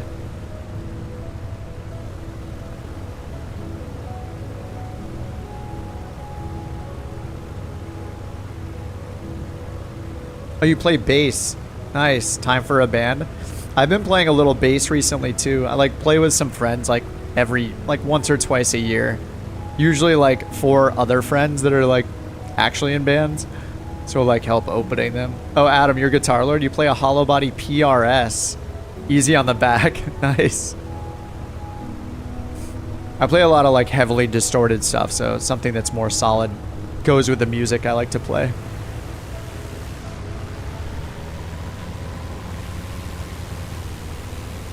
Dude, this lineup is beautiful. All right, this has to be a future This have to be the thumbnail for Thursday. Thanks. That's actually the only reason I wanted you guys to pull up here. Didn't really want to take off with you. Oh no, connection lost. I didn't want to take off with you guys. I just wanted to get some cool thumbnails for selfish reasons. It says connection lost, but I still see everybody. I think we're fine. Here, let's see. We'll see if we're still connected to each other here. I'm gonna sync my heading bug ahead. Oh, that is a lot of right rudder. Online services are unreachable. 90 knots. Flaps. Successfully connected. Saved. Ladies and gentlemen, we're back. Oh, the shadows! Get out of the way! Get out of the way, you stupid message! Get out of the way, connection to online services message. You're ruining my screenshots. Microsoft Flight Sim is 60% about flying, 20% about flying unrealistically, and 20% about screenshots.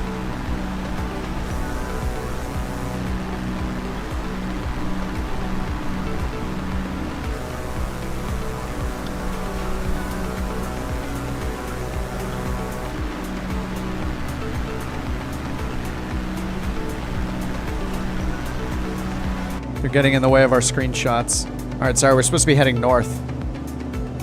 Supposed to be keeping it low too. I can't help it. Which airport? That was Daytona Beach. All right, I'm actually gonna get the autopilot on for a second. I'm cheating, sorry.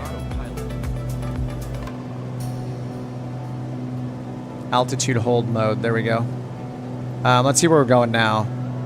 GPS mode, all right, nav mode is on. Altitude hold. Let's see if we can do that, there we go. Update the altimeter, we're at 3009er. And let's see where we're heading now. We're going, still going north, KCRG.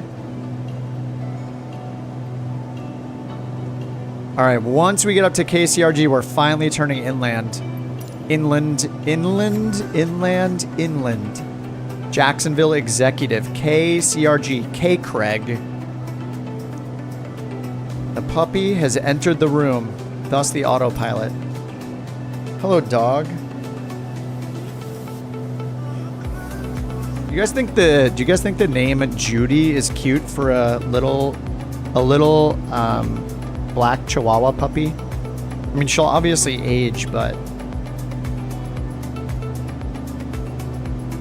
I'll have to post another picture on Discord. I posted one before. We still haven't named her. She's about to turn 9 months old. Judy's cute? All right, good to know. I was on the fence about the name because to me she's like too cute to be a Judy. I don't know, it just doesn't... It's all right. It's not bad. If you say it's cute, I believe you. Oh yes, more thumbnails. Get in the thumbnail, get up here. All right, I'm gonna slow down. Get up here, get in the thumbnail for Thursday. This is very important. She's very interested in the flight stick right now.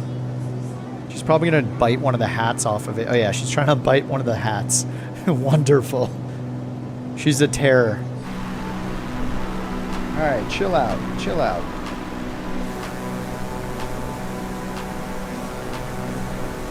Oh, that's perfect. Yes, I feel like a fashion photographer. Yes, that's great. Yes, a little to the left. All right, now put your arm up behind your head slightly. Perfect. Name the dog Beta every few months. She'll think we're all talking about her. What's up, Nap? How you doing? Hope you're doing well too. Hope you got your update all squared away.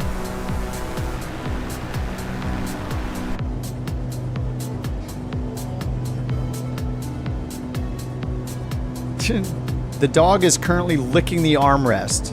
Just giving you guys a play-by-play here. Oh, this is a good screenshot.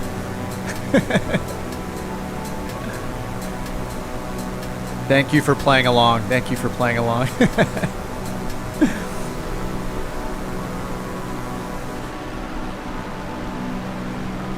Let me get the names back. Oh, updating now. Nice. Yeah, Sim Update 14 rolled out.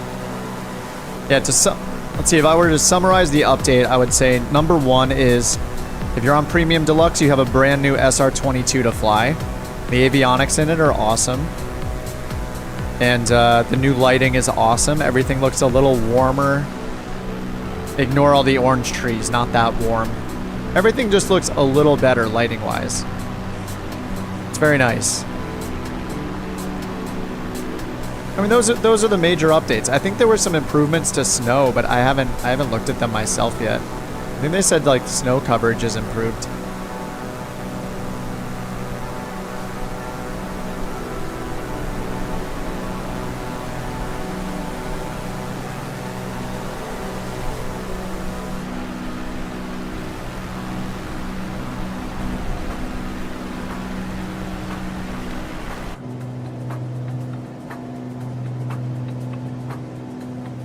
All right, let me turn that autopilot back off. Goodbye, autopilot. I'll miss you. The four-letter word? Wait, which one? Snow? Beta? Game? Did I say game? That's a four-letter word in the flight sim community. Game. Can't say that. If you're not going to name her Turbo, I guess Judy is fine. Fine, you'll end up calling her Judy Bean or Judy Pup or Hey Jude, Hey Judes, or Judith.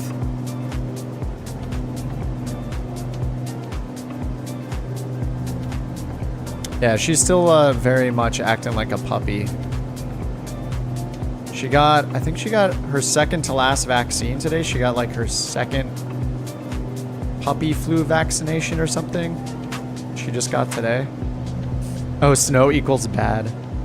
I would love some snow. Being from California, or being in California, living here, snow sounds like a nice change of pace. I guess I could just drive to snow in like an hour and a half or so. Like we can drive to pretty much any weather. I guess it's not that easy to drive to rain. We can drive to snow, or the desert, or the beach.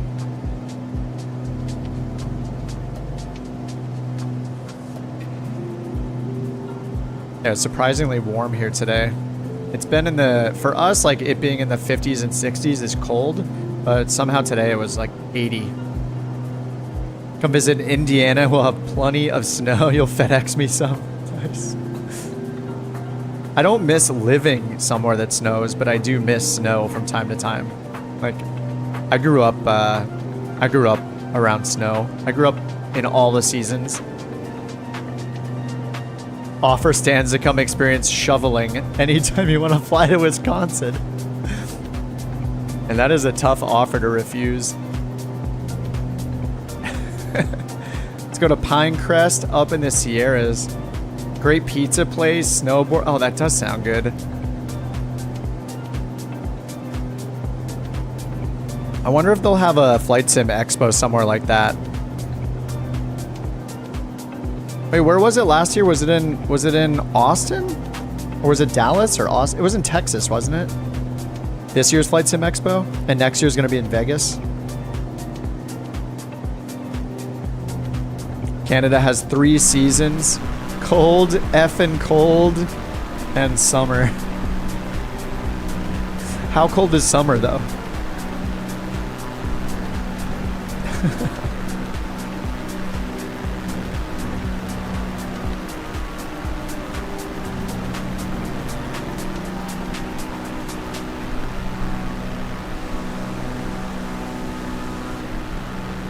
Definitely messed up my bindings, because even if I do the quick view here, I can't.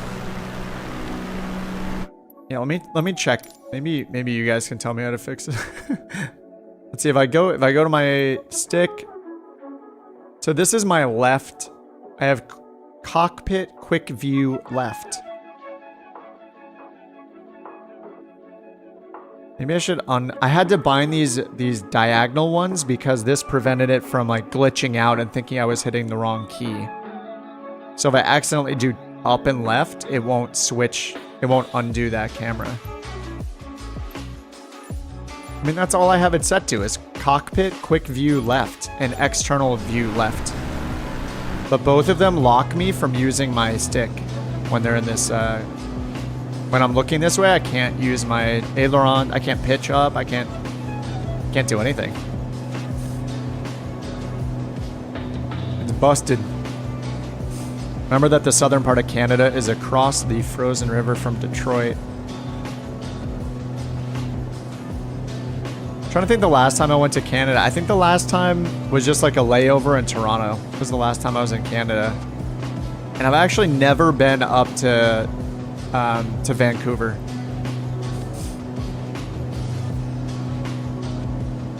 Naptown says he ordered the Wing Wing Orion 2 Warthog. Oh, nice. You got a Black Friday deal. Awesome. Dude, yeah, I'm glad that I upgraded, but you know, when you upgrade from something with 5 buttons to something with 25 buttons, it's a little intimidating. Oh, here's the airport right here. Oh, you used to work in that airport? Really? Yeah, we flew through there. I think we went into the city for a bit. We had like a 12-hour layover or something like that. So we like went into Toronto, I guess. It's been a while. You were airport security as a late teen in the 90s. Oh, before 9/11. Yeah, I definitely was not there in the 90s.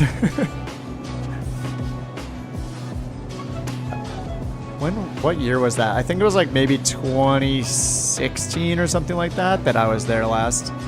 But it's been a while. I mean, obviously with like COVID, we just haven't been traveling.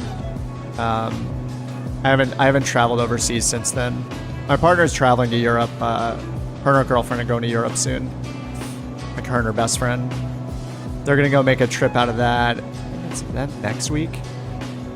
I should know exactly what day she leaves. It's pretty soon though. So I will be here watching the insane puppy. Yeah, and during COVID, my passport expired as well, so I haven't. Technically, can't even go anywhere right now that I wanted to. I'm just very, very uncomfortable on planes. Not going to Europe. Not this time. I actually, yeah, my passport isn't even valid. I don't want to crash their girls' trip anyway. Plus, I'm a total hermit and a nerd, so I love staying home.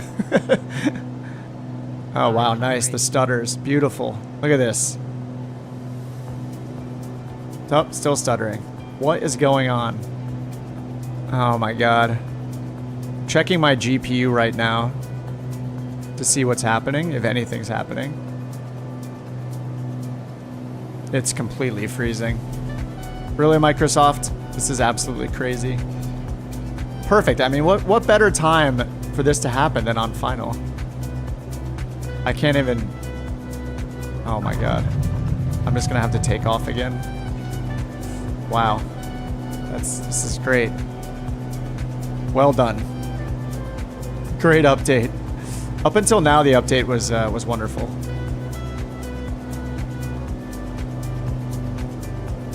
It's like seizing up my... What's crazy, so I just opened my performance overlay on my GPU and I can't get any data out of it right now. Maybe the other fan died. I have no idea. All right, let me do a 360 here. Yeah, apparently they still haven't fixed the issues with stuttering. Using all your CPU to make the trees orange.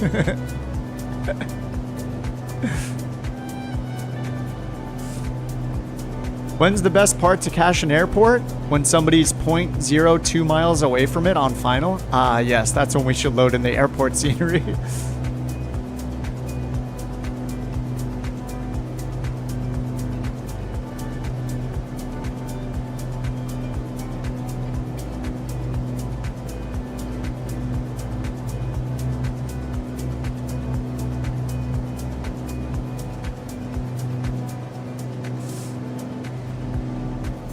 It's actually, it's not even, I don't know what's going on with my NVIDIA overlay. I'm just trying to see what my temperature is and stuff like that. But it's actually not loading. I just looked into my case and don't worry, it's not on fire. So that's good.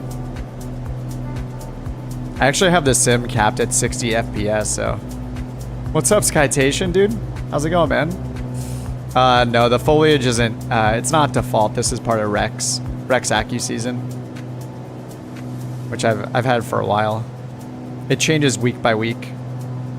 But apparently, somebody who lives in Florida in the chat said that this is very unrealistic looking, as all of Florida is not orange, like stereotypical autumn foliage right now. So apparently it's very green there right now.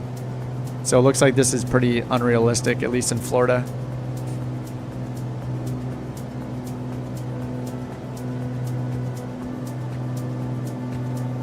All palm trees.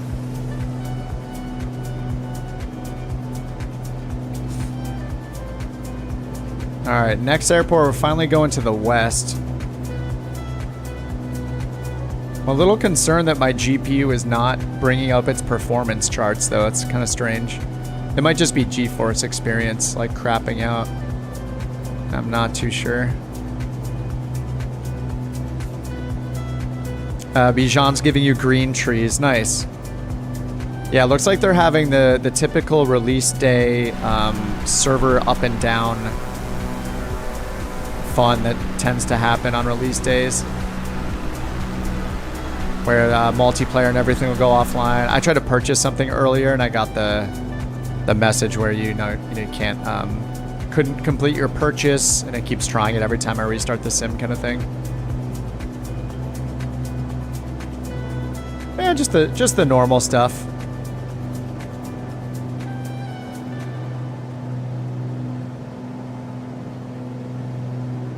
Oh, they're new NVIDIA game-ready drivers, I guess.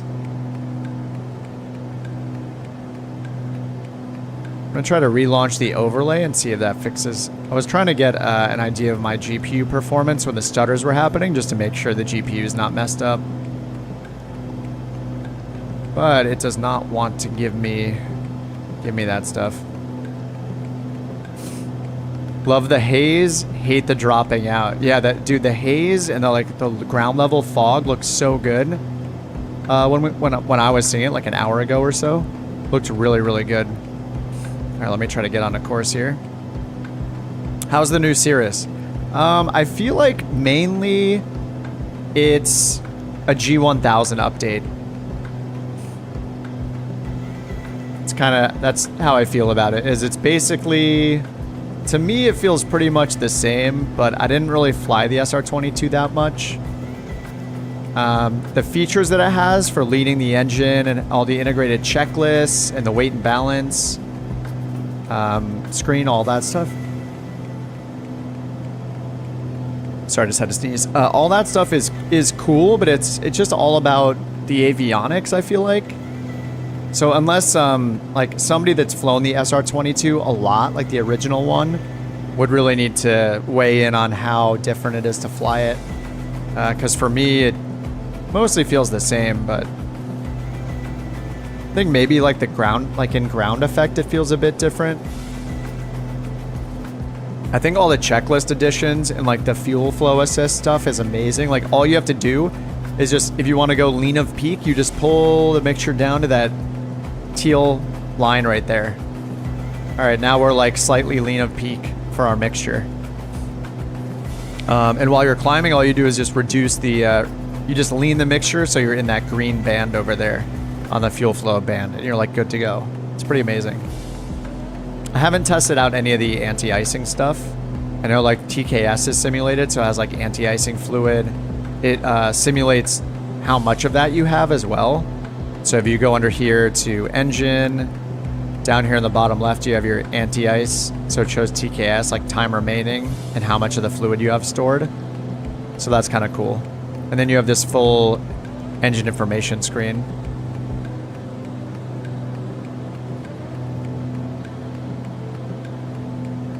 Engaging autopilot. So I think that stuff is cool. You also have the weight and balances screen. Oh wait, has this gone down? Do I have unlimited fuel on? Maybe I have unlimited fuel turned on. Wait, no, I don't. Unlimited fuel is off, okay. Then I have crash damage and stress damage turned off. Engine stress is turned on. Has this hasn't moved, right? I set this when we took off from the very first airport, and I have not refueled. Is this supposed to go down? This just says initial usable fuel.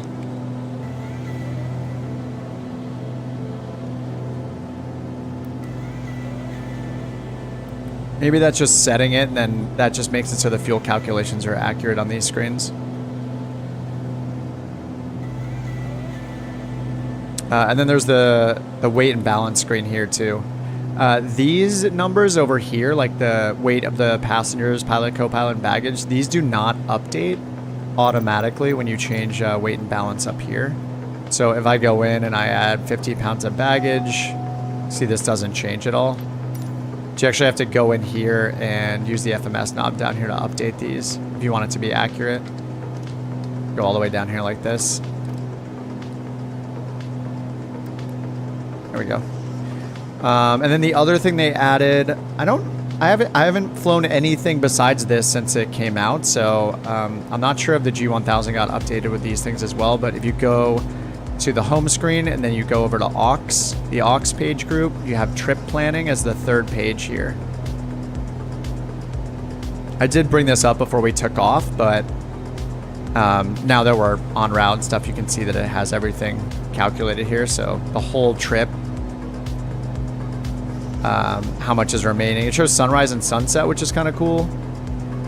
Fuel efficiency, what our total range is, remaining fuel. All this stuff is pretty cool. You can also change up here, like which leg you're on. Or you could hit manual and change all of these settings. So if you're doing it on the ground, you could put everything in, but otherwise it'll read it automatically. And then if you enable the FMS cursor again, you can change which leg you're on. So I guess REM just means remaining, like the entire flight plan. Or you can go like this from point to point. So it'll change the destination. So I assume it's your current position to that airport code. And as you change that, it'll update the stats down here for how much fuel you need and everything like that. But I'm just going to leave it on REM, which I assume means remaining or remainder of the flight plan. But it's cool. I mean, it's cool to have a bunch of new screens in the G1000. But unfortunately, I think they're only in the SR22 right now. Oh, that's kind of a long leg. Over to KLCQ. Now let's see what that is. Oh, see you, Seth. Have a good one. Your server connection keeps dropping. Yeah, happy holidays. Oh, happy landing. Sorry, happy holidays. It's that time of year. What can I do? See you, Seth. Sky says, the best thing I noticed about looking at your stream, standby gauges now look pop-outable. Oh, these guys down here. Yep, looks like they are. Yep, I got the cursor. I think you can see that cursor, right? Yep, I just popped it out. And it's just this instrument. It's only the altimeter and airspeed. It's not. These aren't like tied together. They are independent on the pop-outs. Oops, just hit the parking brake. It's really cool. Like the lean assist stuff is really cool. I can just pull the mixture back and be lean of peak right there. I'm just like, oh, that was easy. Done. Kind of neat. All right, this is a pretty long leg out here. KLCQ.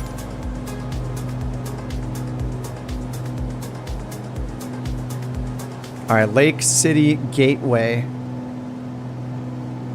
260 at 3 knots. So we got runways 23. All right, runway 28 probably.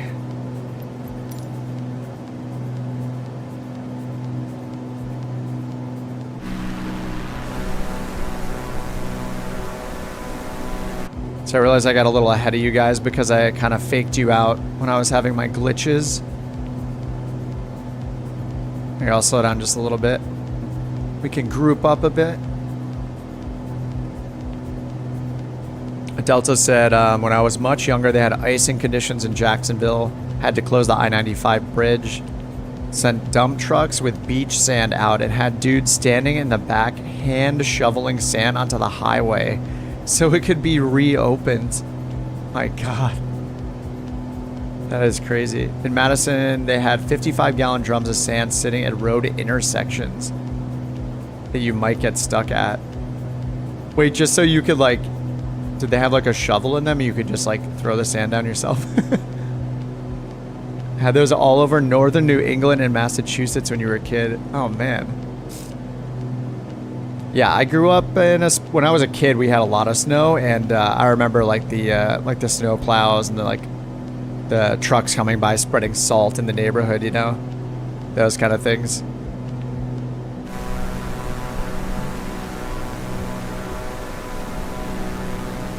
A shovel to chuck some sand under your tires. Oh, I see the sand. Okay, I'm used to the salt where like you're gonna throw it on the snow, but you throw the sand under your tires just if you get stuck. I got you. Oh man. I don't miss shoveling snow at all. I mean, I only did it when I was a kid pretty much. But I remember when a friend of mine got, he like mowed lawns in the neighborhood, you know, for like extra cash. And he had got like a little plow for the front of his lawnmower. So he could basically convert it, you know, like take the blades off and then put the plow on the front, and he would go around plowing neighbors' driveways. With like the best friend to have in those times. When am I gonna take it on VATSIM? Oh, that's a good question. I've just been I started this route across the country on Saturday. Yeah, I have not turned on VATSIM. It's been a couple weeks, I think. The last several times I was using VATSIM, I was just getting so unlucky with coverage going offline. You know, right when I got on or something, it was like getting a little frustrating. But I should look up an event. We're gonna be landing at a bunch of random airports though, so I thought it would be cool to just try to complete this route by the time the year is over. It might bleed into next year, but this is kind of chill. It gives us a chance to fly more than once a week together and do these group flights and stuff. Do them at nighttime for once instead of on the weekends during the day.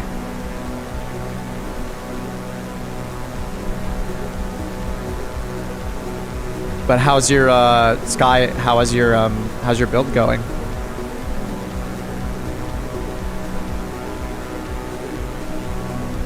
Obviously, you'd have a shovel in the trunk and a blanket and a coffee can with candle and matches and an extra coat.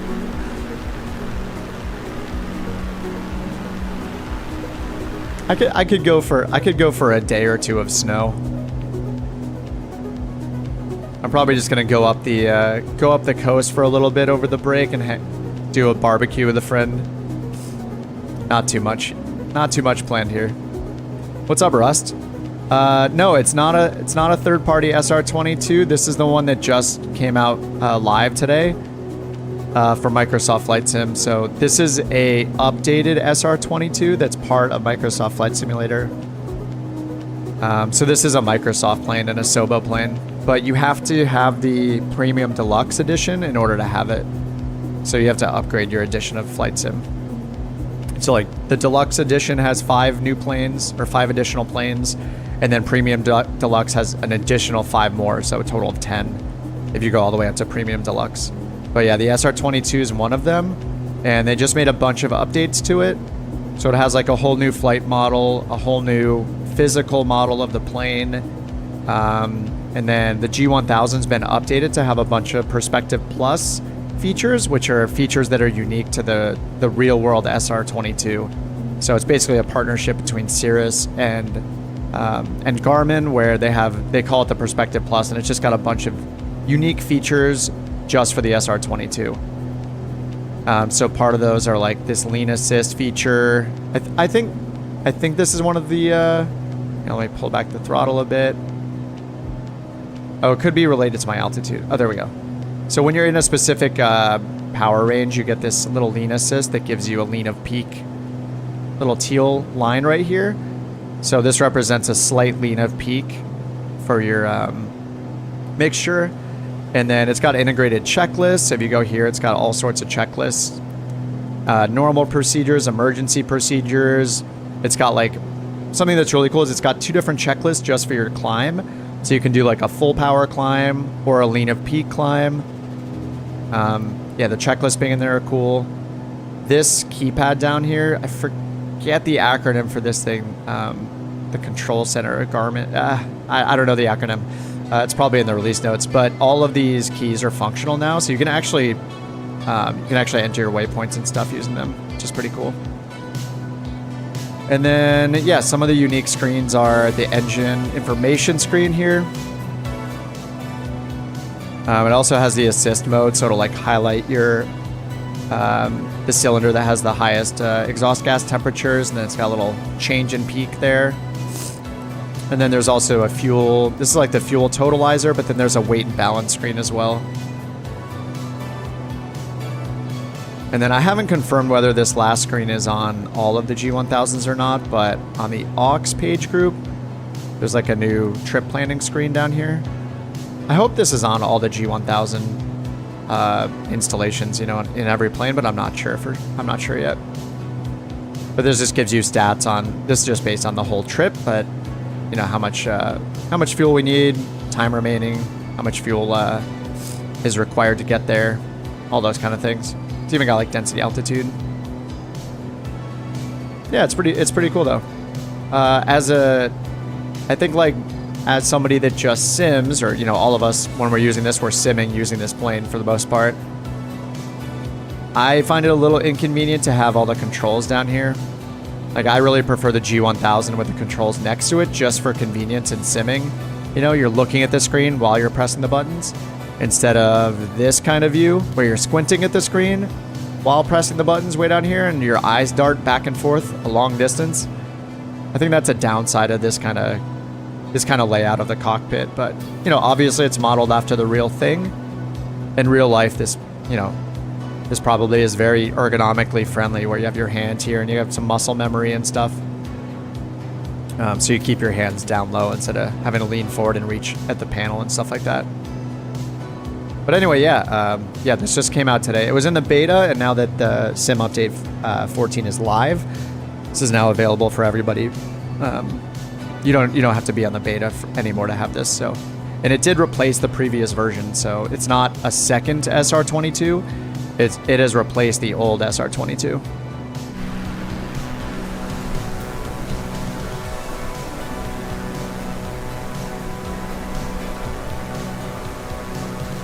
Those working title guys with something else. Looks like another W as far as refreshing the planes.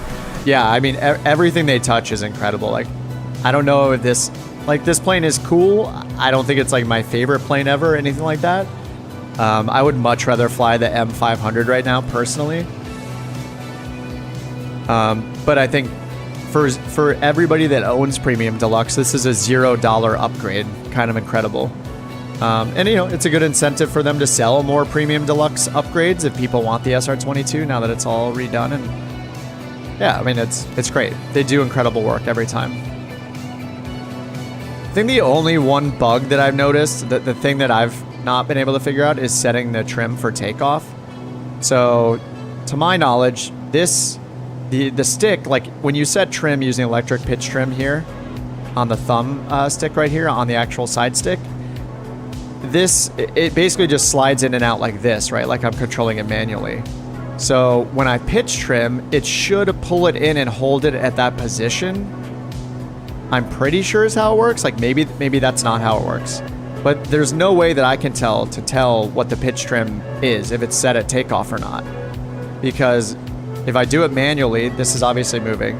But if I pitch trim, I'm pitch trimming right now, it just always snaps to takeoff position. So I can't actually tell when it's set for takeoff for the trim. So it's probably just a bug. So hopefully they fix that. But yeah, I mean, dude, the working title guys are absolutely, they're the best at what they do. They're incredible, man. And then this also, you know, since it's a G1000, it's based off the working title G1000. You know, it has, it can use the Navigraph charts plugin for the G1000 and get, you know, the charts in it. We can get the same charts we get before. We can go to IFR, VFR charts here. You know, whatever you want to do. I hope in the future they can overlay the route here on this, the magenta line and the flight plan on top of it. It's not a thing right now, but you know, if you're flying VFR, this is kind of nice. You could always like bring this up. Oh, I wonder if they're gonna add the sectionals to this later too, because the Navigraph Charts app now has sectionals for the USA, has the FAA sectional charts, which are really much more detailed than the VFR charts. But these VFR charts are meant to be used worldwide, so it makes sense. Anyway, yeah, it's nice. You can put those on if you want, and you can still use your GPS, your fancy GPS map over here, your Garmin map. All right, well, we're coming up to Lake City. This is kind of cool to have on over here, actually. Even the world map, this is kind of nice to have up when we're doing these kind of flights, just to find some landmarks and stuff like that, see what cities we're passing by.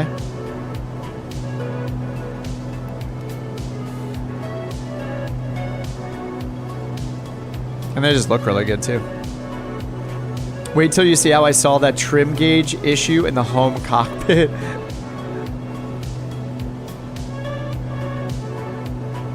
I assume it's a bug. Like, once they fix it, I assume, you know, I won't be able to complain about it anymore when they fix it, but yeah, I'm pretty sure my expectation, I don't know, tell me if I'm wrong. That's my understanding of how the pitch trim works with that, is that it just, you know, it's literally just holding the stick in or out for you as the default position.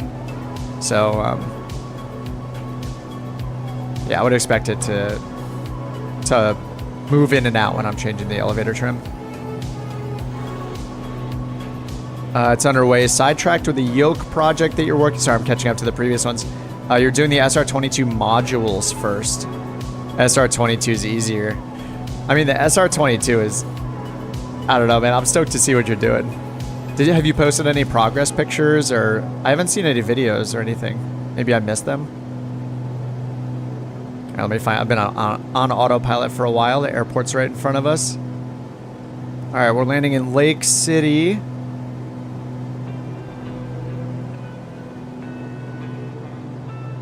California car emergency kit, a comb, makeup, backup clubbing clothes, spare credit card in case you need an emergency kale salad or artisanal coffee. Dude, I'm not gonna lie, all of that stuff sounds great. Let's see, I don't need a comb, I don't need makeup anymore. Like eyeliner, definitely did that on my past, of course. Who hasn't really? Which Californian hasn't done that in their past? Backup clubbing clothes. Actually, realistically, don't think I've ever needed a change of clothes back in the day when I was going out a lot. That is a great idea, though. Spare credit card. Man, kale salad also sounds really good. I'm just like, I'm just the stereotype, I guess. Hello, mountain. Is it quiet? Yes, it is. It is quiet in the house. I don't have eyes on the subject of this, but yeah, I don't know where the puppy is.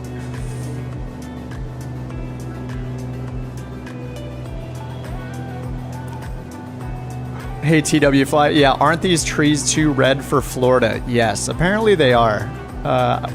When we started the stream, somebody commented on it, and a Floridian told us that it's very green in Florida right now.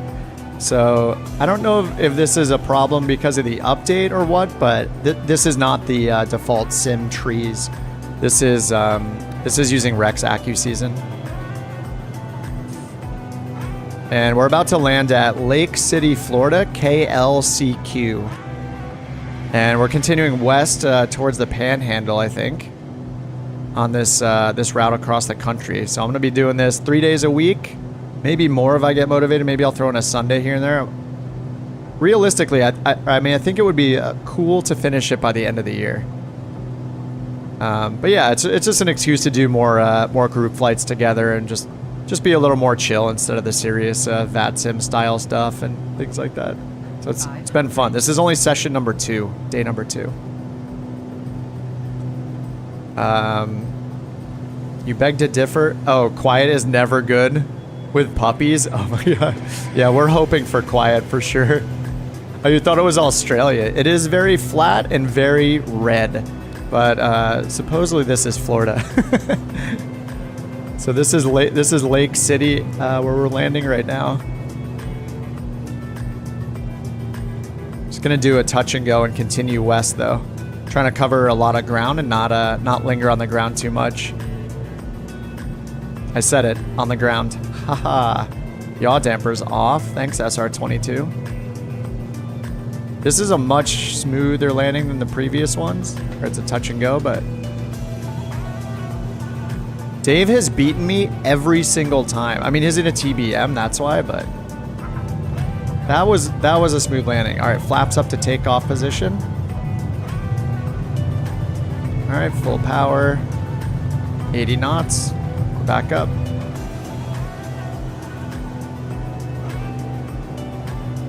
All right, over 90 knots, flaps up.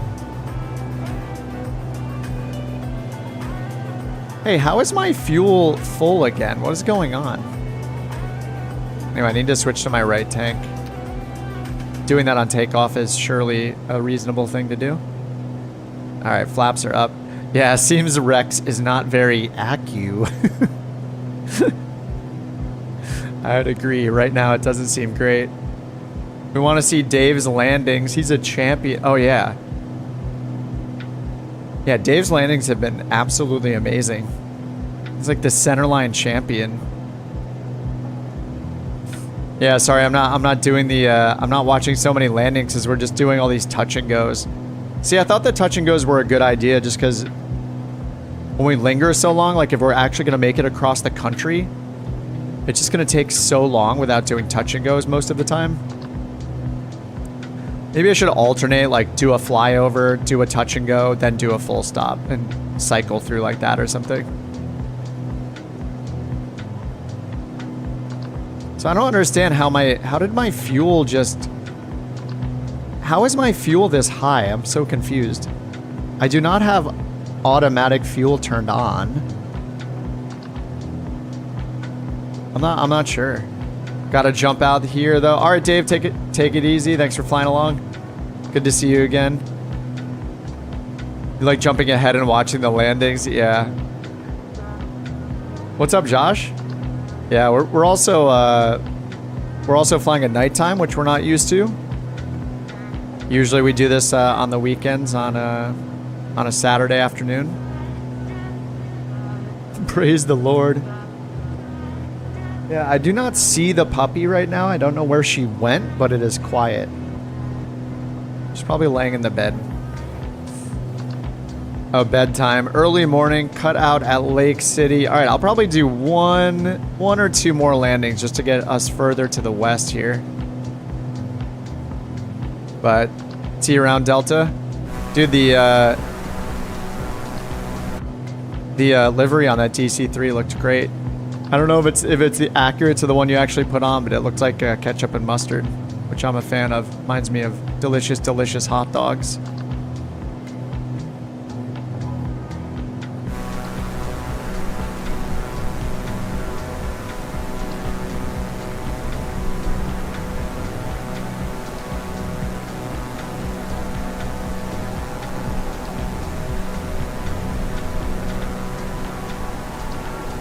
That was the one, yes. The hot dog livery.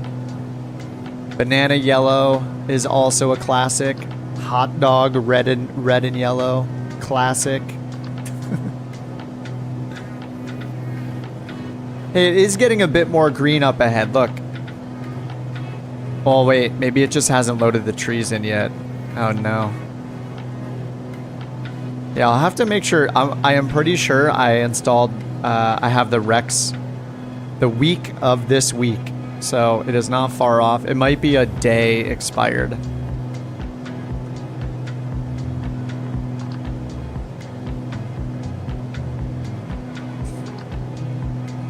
right, let's see where we're going next. This might be, is this the last one in the flight plan I put today? We had two more. Okay, we have two more if we want to get all the way to Tallahassee. This next one is 20 Fox Delta Pratt in Greenville, Florida. It's our only grass run. Oh, man, we got to do this one, obviously, because we have a grass runway finally. 2,600 feet, so that's... I believe the SR-22 needs a little over 2,000 feet. How is Rex Accu season in general? In general, I think it's great. I mean, the default trees and terrain in the sim are all extremely green, like all the time, and all look exactly the same. So, despite it being inaccurate for Florida right now, I think it's very, very nice. If you're on PC, I would recommend Rex Accu season, or if you don't want a third-party program like to have to use, which I'm a fan of getting a lot of things on the marketplace. You can always get the Bijan trees, or Bijan. I don't know how to pronounce that name. Is it Bijan? But if you look up Bijan, B-I-J-A-N, that developer's been making those like since Flight Sim had a marketplace.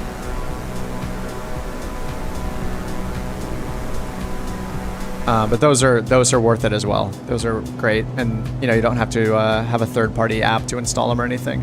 I got my Rex one through Orbex, I think.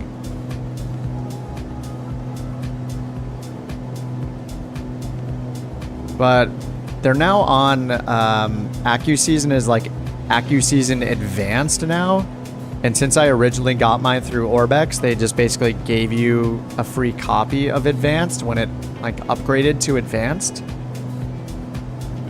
So I'm not sure if you are supposed to buy it through Orbex still originally or not. Oh, it's because of the sim? It's because the sim codes Florida wrong?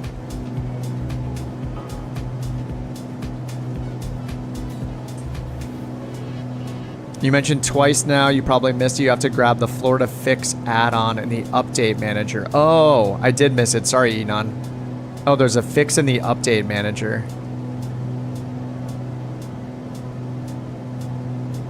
Noticeable hit on performance. Not that I know of, but I have not given it like a technical test. Is that under enhancements? Is that where it is? Oh, Southeast, Coastal, and Florida. This enhancement replaces vegetation in central and northern Florida, as well as the southeastern United States coastal area from New Orleans through southern Georgia with vegetation that better represents the region. I'm hitting the apply button. But it's obviously not going to take effect this moment. I guess I should apply all of these fixes. There's one for Aspen as well. There's one for the Western US and Canada Larch. All right, so it's my fault. I wish it just installed all of these, like with the terrain. Why isn't? I wish it was just part of the terrain that I'm already installing. But I guess I have to go back and install it myself. All right. There's one for Australia and one for St. Bart's as well. All right, cool. I mean, you know, a couple of clicks, not a big deal. Thanks, Enon. Now I want to like reload in so we can see what it should look like. Maybe at the next airport when we land, I'll load in and then we'll see it for the last leg of the day. Man, is it going to be the last leg or should I keep going? I'm starting to get the like Xbox achievement mindset right now where I'm like, I need to fly coast to coast. So if I go to just 2 more airports after this, do a little extra credit, keep going.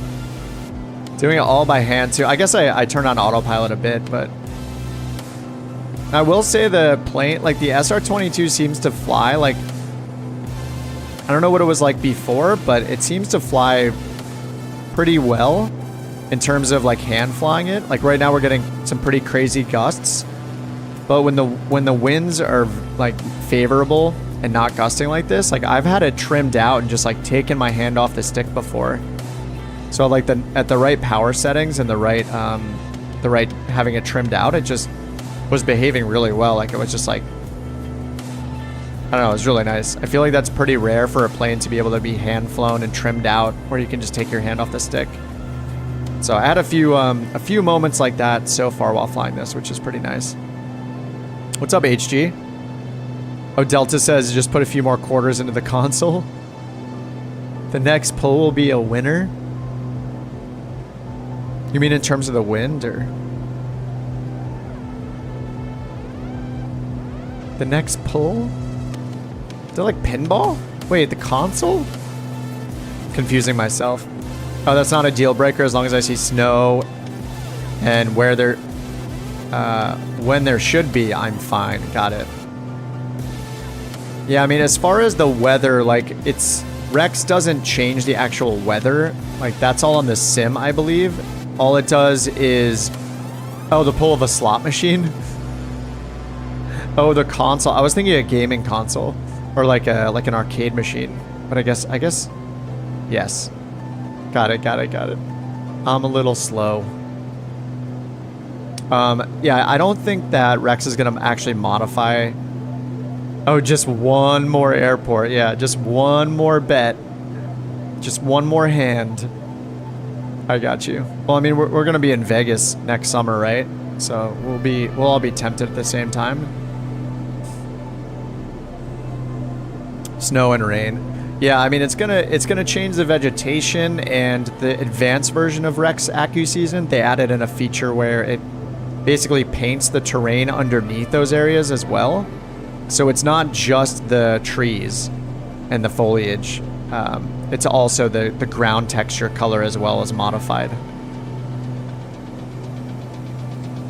I mean, I don't think you can go wrong. I feel like any scenery add-on or any tree add-on, I think there are only 2 though, right? Isn't it? I'm pretty sure it's just either Bijan or Rex. Either one is going to be a huge upgrade.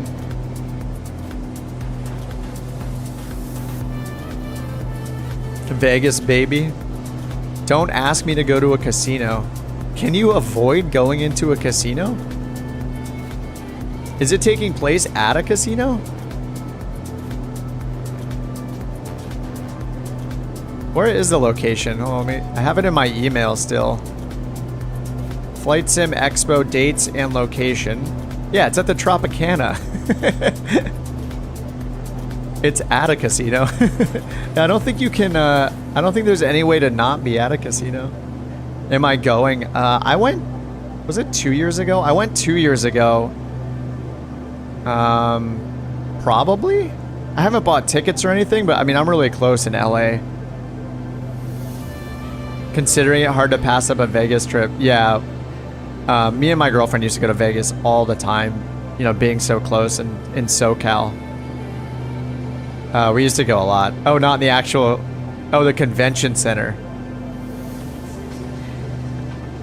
Is that like a separate building from the casino itself?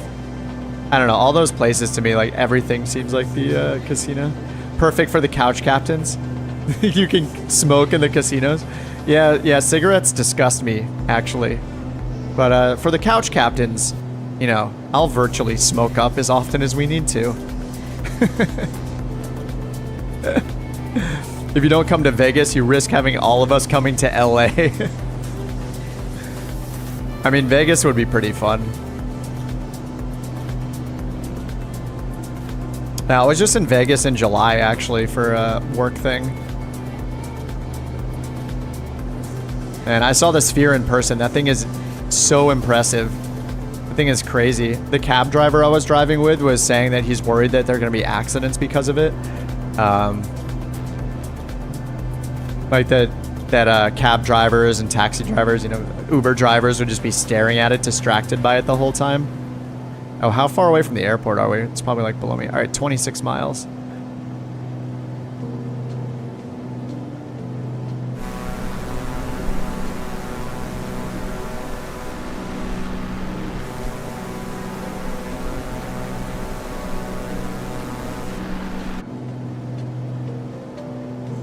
What's up, Yoeri? Or Yori? My trim wheel works reversed. Oh, just for this plane. Your trim wheel. No, mine works correctly for this plane. I haven't changed my settings on my trim wheel. I have the Bravo throttle quadrant, so I have the trim wheel on that. Just make sure, I don't know, like if I go in and look at my controls, just make sure that it's the same. Oh, you too. Dayfi says me too on the trim. Now let me check mine. I didn't change mine. This should be nose up. Yeah, I have elevator trim up, nose up. So when I roll my wheel towards me, this is nose up. So, and then here's nose down when I roll the wheel forward. Yeah, elevator trim down, nose down. Or just maybe double check that the bindings are correct here. And I assume your trim wheel is a button press, right?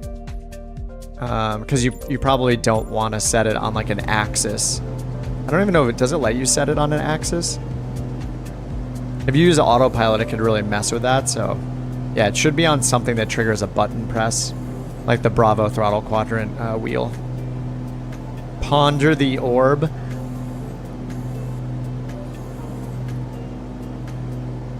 Oh, you're close to John Wayne. Nice, Tyler. Yeah, I mean, I don't see why I wouldn't go out to Vegas. I've been to Flight Sim Expo before. One of the guys, this guy Mock Turtleneck, who is one of like my early subscribers and I chatted with on Discord and stuff, he was out there and I met him like, was that 2021? Oh man, would this be 3 years? How many did I miss? Well, they canceled one of them, right?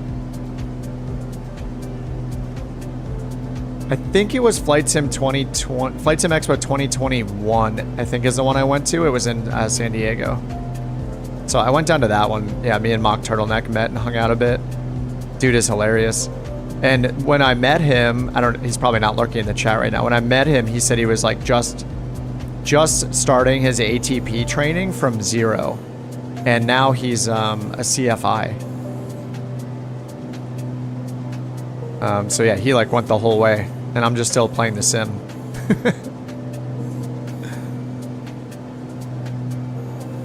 Wouldn't be surprised if Vegas gets the city update treatment for the expo. Oh, that would be really cool. You mean in the sim? That would be neat. Yeah, because they did the update in Texas, right? They did Texas City's update or whatever, and then they did the Flight Sim Expo there this year. That's pretty cool. Oh, it's 2022 San Diego? That might make more sense. I thought it was after 1 year of flight simming that I went to the expo.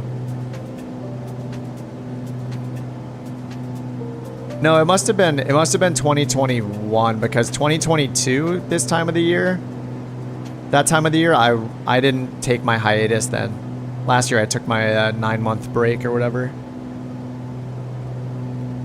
Yeah, I think it was 2021. Oh, you put it on an axis. Yeah, I would not put pitch trim on it. I would not put your trims on an axis because, so say you physically set your pitch trim to like 20, like nose up, like high nose up or whatever, and you take off. As soon as you set your autopilot, the autopilot invisibly is going to be changing the pitch trim, and your physical pitch trim axis will not be moving on your stick or your throttle or whatever. So say it sets it to a neutral position or like nose down. As soon as you touch your pitch trim axis, whatever control that is, the second you start moving it, remember it was set pitch up, nose up. As soon as you start moving it, it's going to slam the pitch trim to a nose up position instantly as soon as you start moving that axis.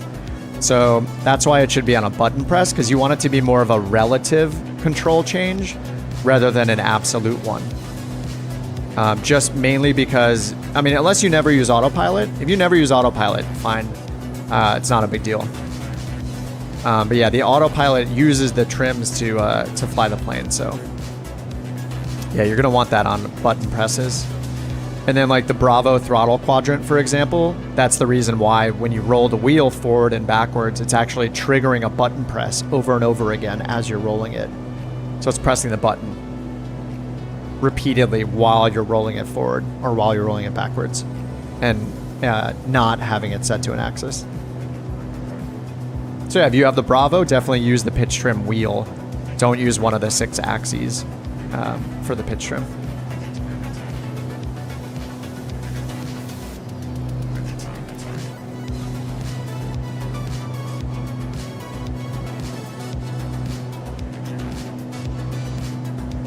All right, how far are we from? All right, we're 15 nautical miles. Where are we going again? 20 Fox Delta. Yeah, we have a 2,300 foot grass strip to land at, so this will be... These are always fun to find. This is where I might have to use autopilot just to make sure I don't fly past the thing. When you're looking for a grass strip, everything looks like a runway.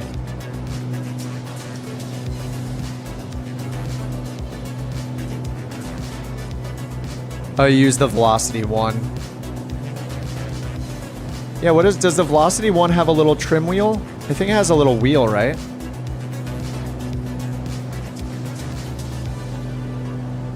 Oh, the Comanche autopilot doesn't. It yells at you if the autopilot can't overcome your trim.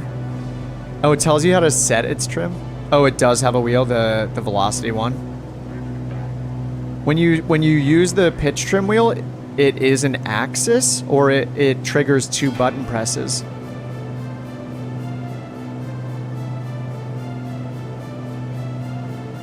The world is our runway. Couch captains. Yeah, I'm guessing... I would hope the Velocity 1 does the button presses for it.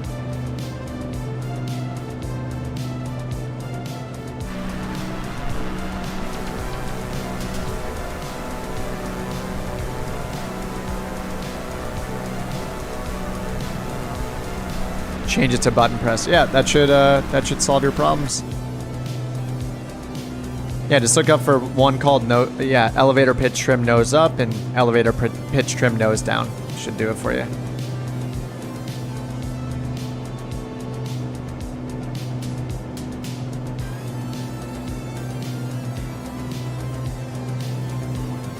You just think of it more like a electric pitch trim, even though it's a wheel.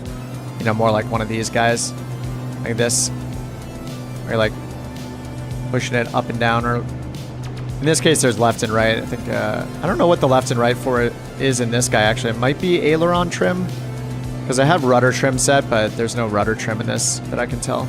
I've tried it and it has no effect. All right, we are 10 nautical miles away from some random grass strip out here in the middle of Florida. 20 Fox Delta Pratt in Greenville, Florida. 2,600 feet grass runways, north and south facing runway.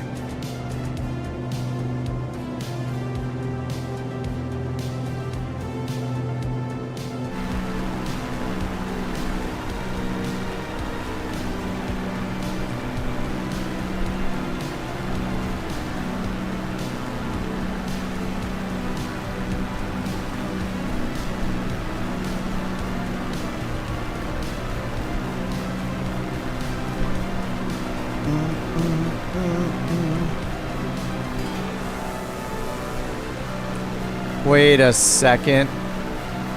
I thought the Earth was flat. How can I see the sun and the moon? Oh wait, this is a game. This isn't real, right? How can I see the moon and the sun at the same time? This doesn't make any sense.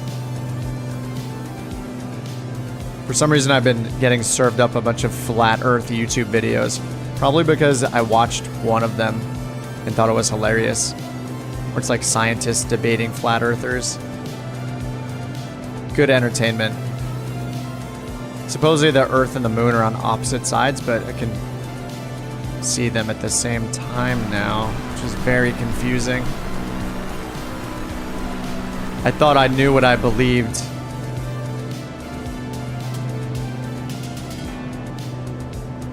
All right, we got 7.2 nautical miles for 20 FD.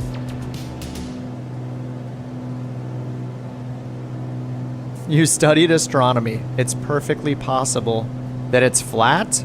Yes. 100%. No evidence to the contrary, not even with your own naked eye. My favorite image about flat Earth is one, and it shows all of the planet. It shows the sun, the moon, all of the planets, and you know they're all round. And then it shows Earth, and Earth is flat, and everything else is round. It just makes sense. It's hilarious. Moon comes out during the day. Yeah, sure it does, Microsoft Flight Sim. As if any of us have ever seen the moon during the day, ever, all the time. You bought a flat earther world map to hang in my bathroom. Oh, no, I know you, Ari. I'm being sarcastic. I know. Yeah, I'm being sarcastic. Anybody that's been outside more than 0 times knows that you can see the sun and the moon in the sky in roughly the same direction. During the day, yes. I'm being sarcastic. Sorry if that wasn't clear. Let's see, do we see this airport here? Here's Greenville. But I don't see this little tiny airport on the map here. This is where the sectionals would be nice, because the sectionals have the all these little tiny airports there. In the Netherlands, that happens many times. Oh yeah, the USA. Yeah, I mean, I don't know the last time it is, but yeah, I've definitely seen the moon in the general vicinity of the sun. It's, you know, at least within 180 degrees of each other, or within like 90 degrees of each other. Yeah, at certain times of the year. God tier sarcasm fooled me. Oh yeah, here we go again, Raccoon. Yeah, Raccoon's just mimicking me now. This is what I'm about to say. I think it's here. I think that's the airport. I think that I don't know. Who knows? Oh, it's 2 nautical miles. Oh, it looks like one of you guys is there. Is it right here? Selected Might? Are you landing at the airport? Looks like Josh is circling to land over there. Oh, Josh is in the SR-22. I'm not the only one. So is Dayfei, or Di-Fi. I'm not the only one anymore. Skytation says, I go outside as much as that guy who lives in the closet from the Benchwarmers movie. How do you change the course CDI? You press the course button down here, and then you use this outer knob where it says course to the right of the course knob. It works for OBS, or it works when you're tuned into a VOR.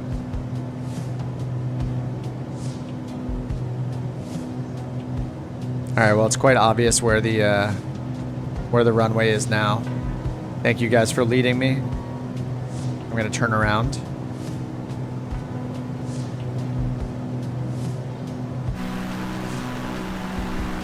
Oh, that looks like a pretty nice grass strip.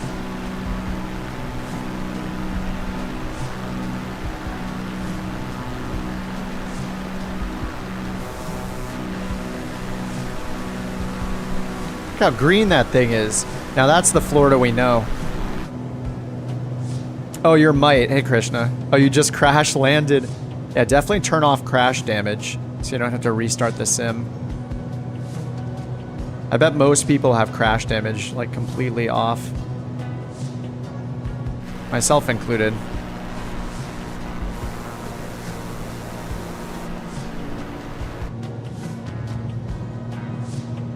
Alright, let's turn out to the left here. Get our eyes on that strip. Y'all flying again tomorrow. I'll be streaming again the same route on Thursday. I generally do Tuesday, Thursday, and Saturday for the streams. And just this last Saturday, we started this this trek across the country. I just thought I'd give it a shot because I linked it in the video description. It's from the World Tours, worldtours.flights website. And somebody made, I forget the guy's name, is it like ZK or I forget, it's just like 2 letters. But somebody made this whole flight plan that goes past most of the, it goes past a bunch of landmarks in the US that were part of the updates and takes you across the entire country, so. It's giving me a flaps warning.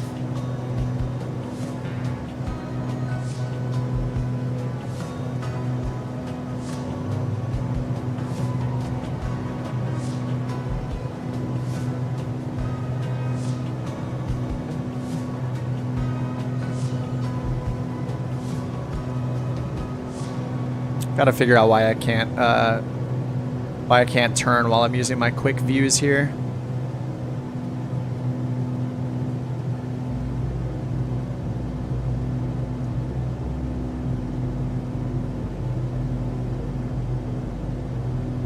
But Skytation, I assume that means that you don't go outside. I'm the same way. I do make a coffee run every day. I used to go outside like I used to cycle for a really long time, like for over a decade, so I used to get out of the house all the time. I'm just such a slut. When COVID hit, it just unleashed the inner hermit that's been dwelling within for so long.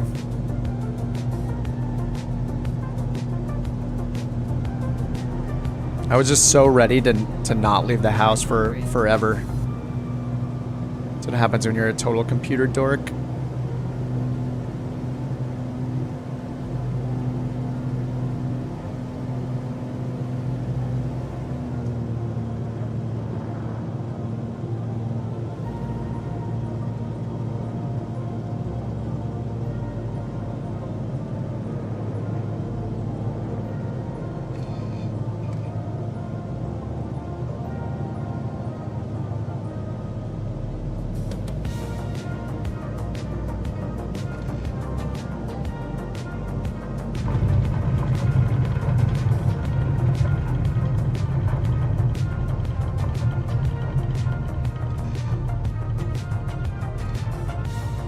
We made it.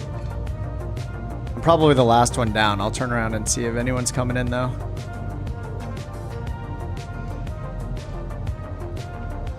All right, parking brake on, names on,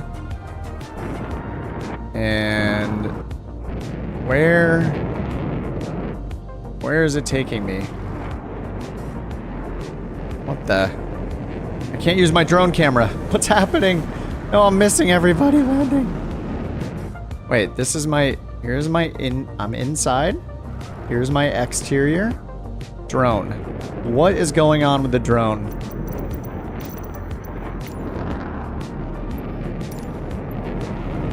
Okay. I can't use the drone.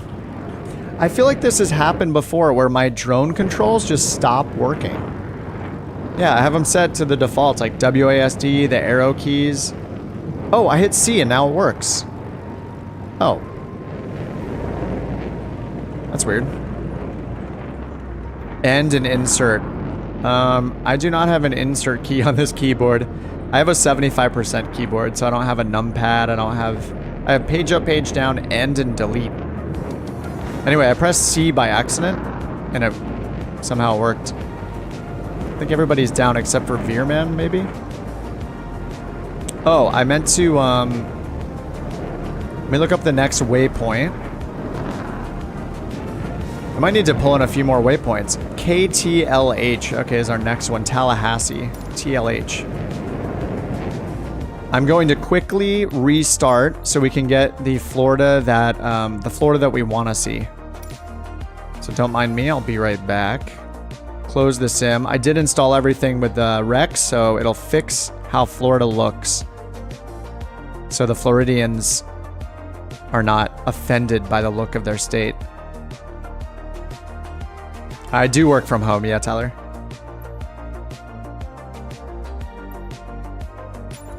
All right, exit, there we go. All right, restarting the sim. All right, so we're just going from there to Tallahassee. This should be a drastic change in the scenery. See how it looks.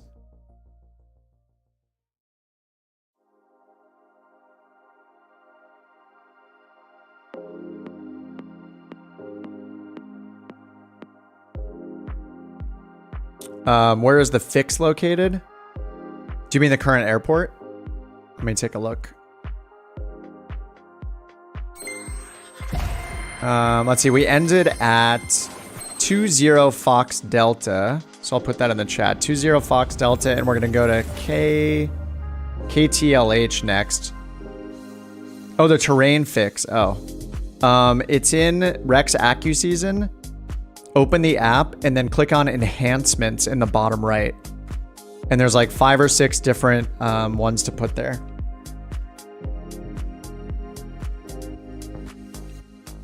Yeah, it's in the bottom right. It's like a very dark gray button. It's like pretty hard to see actually. Kind of a weird design.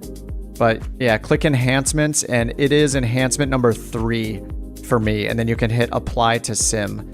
So that one's specifically for the Southeast Coastal and Florida fix.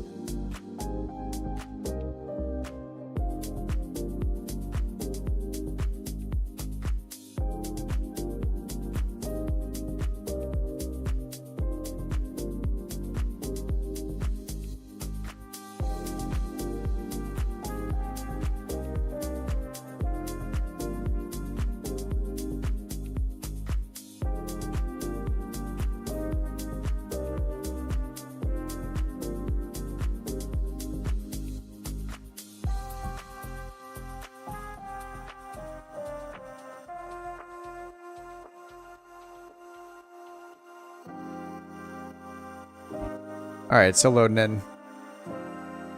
What was the SimBrief application I used at the start of the stream? SimBrief is a free flight planning site. It's used a lot by people that fly IFR, so especially people that fly on VATSIM. But you can use it for anything. But yeah, if you like using GPS, you can just go and sign up for SimBrief. I think you need to create a free Navigraph account first. But then you can just basically put in your departure and arrival airport. You can put in what plane you're flying. It has like a big list of supported planes, and then it'll give you a list of recommended routes. A lot of them are based off real world routes. And then you can put in your payload if you want optionally. So like if you're doing a career mode app, or you're just, you know, simulating having payload and passengers, you can put all those things in, and it'll calculate your fuel consumption and all that for you. It'll print out a huge flight briefing, basically an OFP, an operational flight plan. You know, it's useful for every type of plane, but especially useful if you fly like airliners. It'll give you like, you know, a calculated cost index and show you winds aloft, and yeah, it's very, very detailed. You can use it for any plane though, but I would say if you're flying, yeah, you pretty much only use it if you're flying IFR. I mean, I guess you could do, if you're flying like VOR to VOR, you can also, I think, go to the route finder on the site, and you can choose, I think you can choose to generate a route that's VORs only.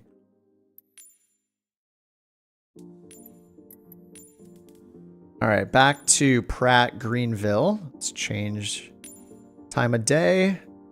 And then we're going to LTH. That's our Tallahassee. Maybe I should add a couple more waypoints. Still quite a few of us flying along. Let's do like 2 more. Let's see what's after Tallahassee.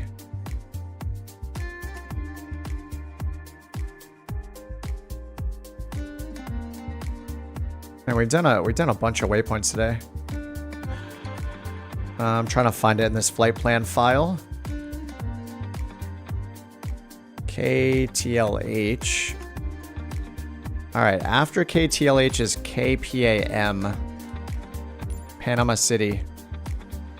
All right, so then I'll add Tallahassee as a waypoint in between that. There we go.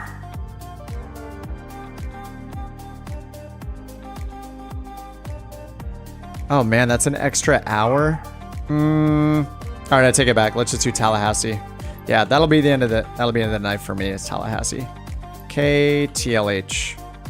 Sounds like the dog is saying hello to the neighbors or something. All right, VFR direct loading in to, there we go. All right, I mean, this is a good like 30-minute flight anyway.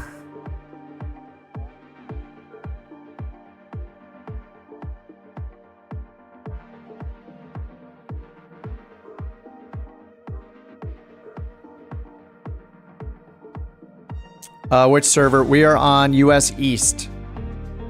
Gonna start the sim and fly. All right. Yep. Load in. Yeah, this is the last leg. It's been I've been on 3 hours already, so I try to not have 11 p.m. dinners anymore. So.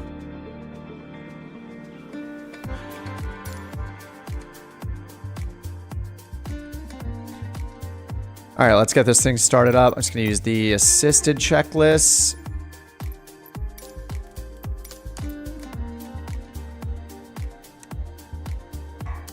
All right, switches are all off. We have to skip this one. Pump BKUP switch. On. Pump BKUP switch. Off.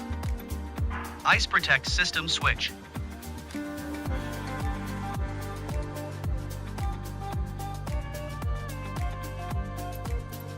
On. Oh, I should skip this one. This one's gonna take forever. Here we go. Before starting engine. Starting engine. Bam. All right, CDI. There we go.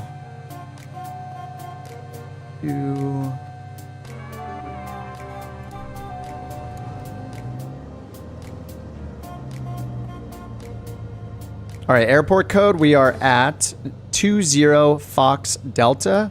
And we're doing our last leg. It's a quick, like, 20-minute leg over to Tallahassee, KTLH. So it'll end the night. We just crossed hour 3, so this will be the last leg for tonight. And then I'll be back on Thursday for another 3 hours or so. And then Saturday, I'll probably do a lot on Saturday. I'll probably do, like, I don't know, 4 or 5 hours. See how it goes. But I'm I'm motivated to get across the country. I mean, this is only day 2, and we're just getting out of Florida. We're still ending in Florida, actually. We started in the Florida Keys. And I put the description, in the video description, there's a link to the entire route that was made by somebody who submitted it to worldtour.flights. It's like a flight plan website. Pretty cool. 11 p.m. DoorDash is worth it. Yeah, I've definitely done that a lot. Yeah, for sure. All right, we just got a direct route here. All right, let's get flaps down, parking brake off, strobe, landing light, pitot heat.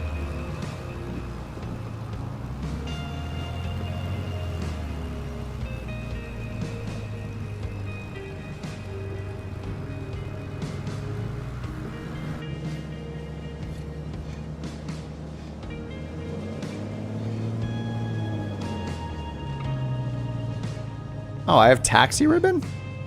I didn't know I had the taxi ribbon on. Hey, that's useful though. Let's see, navigation aid. Taxi ribbon off. There we go. Back to hard.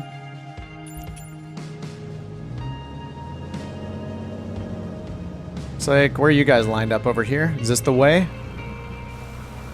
Alright, looks like you guys are mostly... those of you that remain are over here.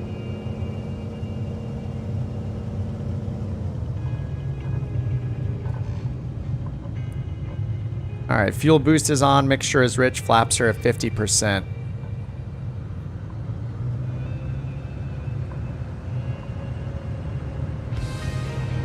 Probably gonna need all of this runway in the SR-22.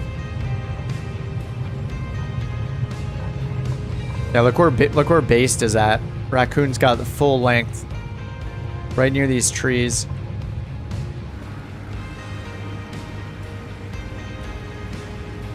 See if I can squeeze a few more feet out of this.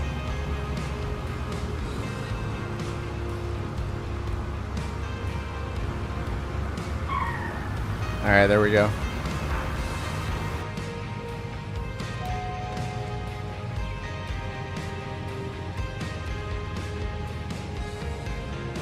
Alright, let's get all clumped up.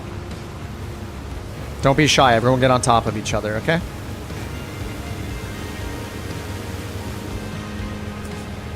It's actually fun to take off all at the same exact time. Come on, there's no collision. Don't be shy.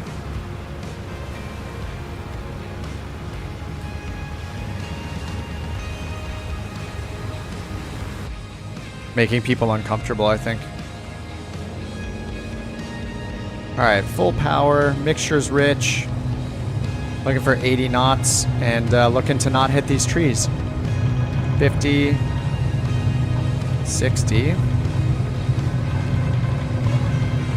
Rotate.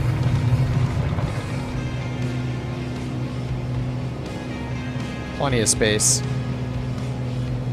Alright, over 90 knots, flaps up.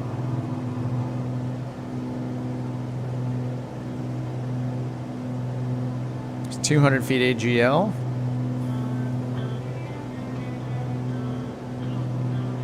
Alright, 400 feet. 520, 560, 600 feet.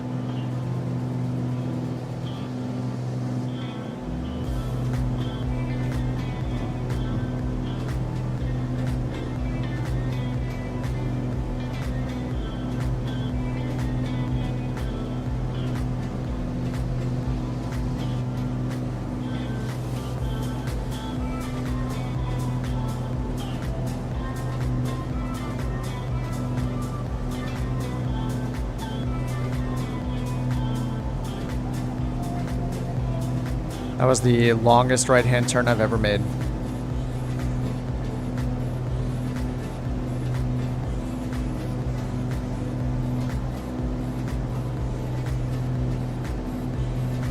Alright, Tallahassee. Let's go. I can't believe we've been flying for 2 days straight and we're still in Florida.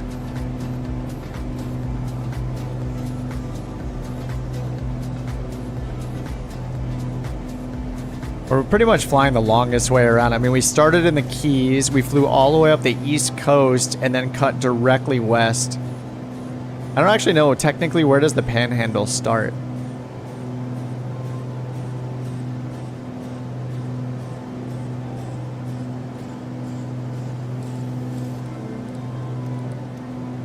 Are we in it already?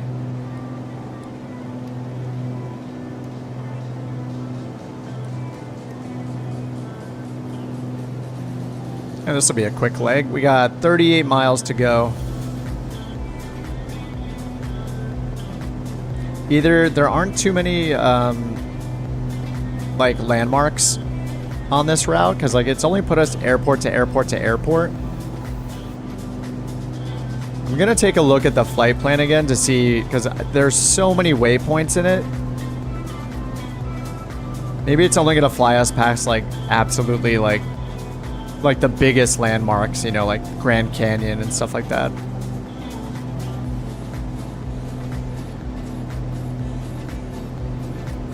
Doesn't really matter too much. Like the landmarks are kind of a bonus.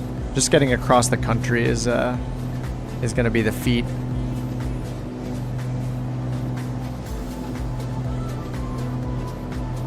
Oh, you're in as Dark Riddler. Oh, let me see if I see you. Yep, I got you. In the SR-22. Beautiful.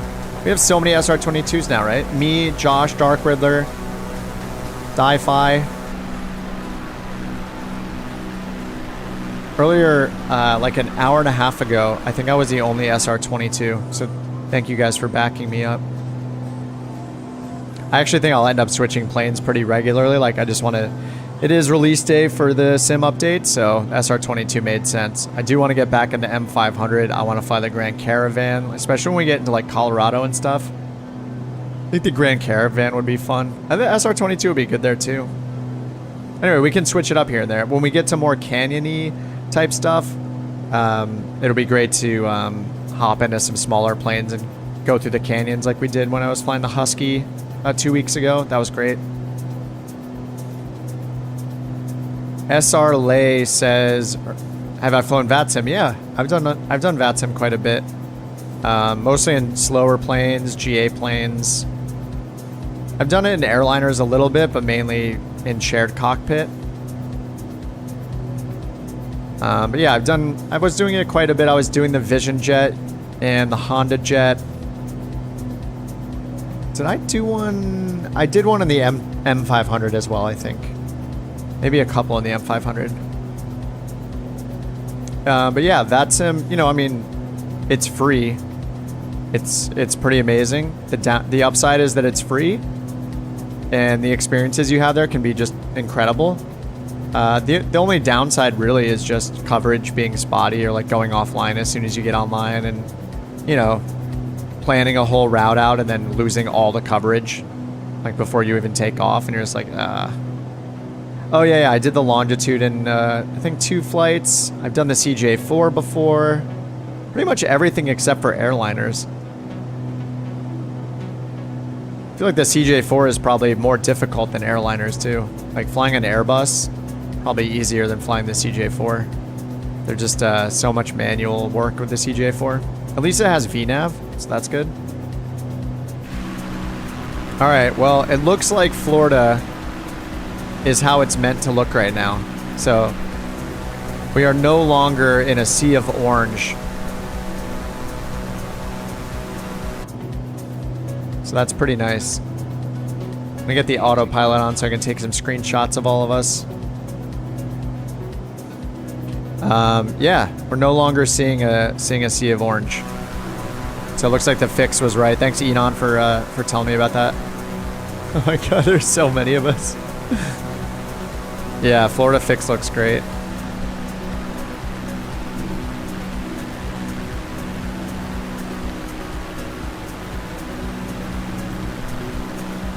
Let me get a little lower. We can see some of the vegetation.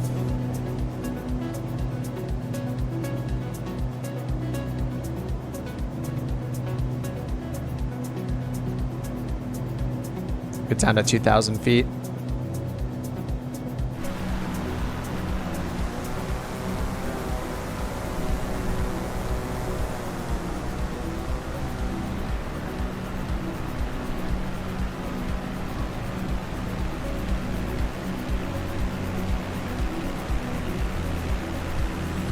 Flight a 3 Uniform 2 in Idaho if you're flying that way. Very amazing approach. Little camping spot. Oh, between the mountains. Awesome. Let me, I'll take that note down. Let me see if it's as part of the flight plan that we're doing across the country.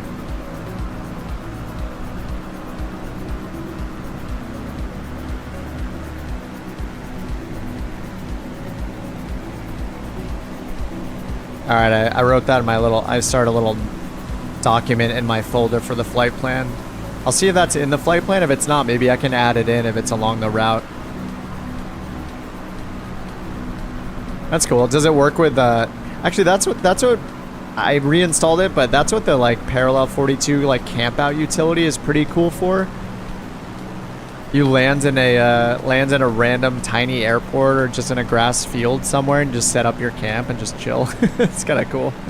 It's kind of a lot of work to set it up though. I don't know if you guys have used that plugin or that add-on. It's really clever, but it's also a lot of work to like place all the items in. It's like a base building thing. You gotta put your dog down, you know, put your fire pit, put your tent, put your canopy down. What's up, Soul? Oh, the marketplace has a download for 3 Uniform 2. Is it, it's not like a Parallel 42 one, right? I think they make their own airstrips that like don't exist, I'm pretty sure. They're like adding new locations, I think. Started 3 hours ago, yes sir. Oh, what happened to the, whoa, what happened to my power? My power is at like 0.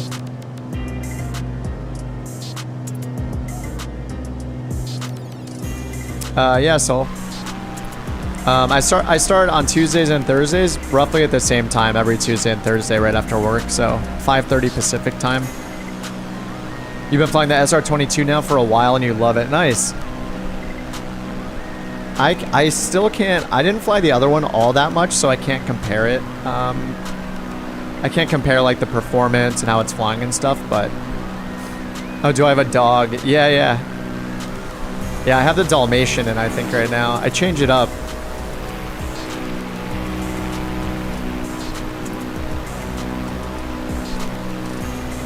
Yeah, you can have a dog or a cat. It's the Got Friends. Unfortunately, it depends on the plane you're in. Some planes let you have a visible co-pilot. Like the M500, for example. Another reason why that plane is awesome. I think the TBM, doesn't the TBM allow you to see the co-pilot as well now? But yeah, unfortunately in the SR-22 you cannot see the co-pilot. But any plane that you can see the co-pilot in, yeah, it pairs very well with the Got Friends Man's Best Friend mod. It's free. Here, let me find it and link you guys. I don't know if it's in the marketplace yet, actually. Hopefully they're adding it to the marketplace. There we go, I'll link it in the chat. It's free. It's for PC. Nobody's watching on Twitch, but I'll put it in the Twitch chat as well. Yeah, I mean, one of you guys showed it to me a while back. Probably like a few months back, one of you guys showed me. It's great. It's got dogs and cats. Here, let me look through them real quick for you. All you have to do, once you download it and restart the sim, you just go under miscellaneous. And here for your co-pilots, just make sure you go all the way through the list because this list can get pretty long. But yeah, there's a bunch of different dogs and cats. All sizes, all breeds. They all have great names. Yeah, so you have to get past like pilot 24 or you can go backwards. If you're starting at default, then go backwards. Yeah, cats and dogs. Yeah, this represents ours a little better. We have a little black Chihuahua. She's blue technically, but you know. Yeah, then you just apply, and it's a good reason to fly a plane that lets you see the co-pilot. Because it's actually great. You're sitting here and you're just like looking around. You just see your pet in the co-pilot seat with you. It's hilarious. What is this bug? Every time I go out and back in. Oh, didn't that just happen? For some reason, my parking brake just gets randomly turned on in the SR-22. Oh, you have an orange tabby, yeah. Oh, it's $0, so definitely get it, yeah. It's a great add-on. I think the one was a Jack Russell, close enough Close enough to a beagle. Oh, I think they might have a beagle. Okay, let me check for you guys. Let me go through a little more slowly. I mean, they list them all on the site as well, but... Okay, we'll pass by the cats. Kilo, it's like a golden retriever. What kind of dog is that? I don't know all the dog types. That also looks like a golden retriever to me. Husky. Little Chihuahua-ish. A Shiba. German Shepherd. Dalmatian. Doberman. Oh, what kind of dog is this? I forget the name of this dog.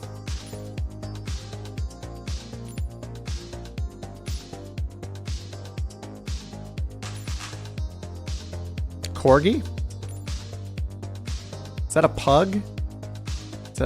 No, that's not a... wait, is that a pug? No, it's not. I'm so bad with dogs.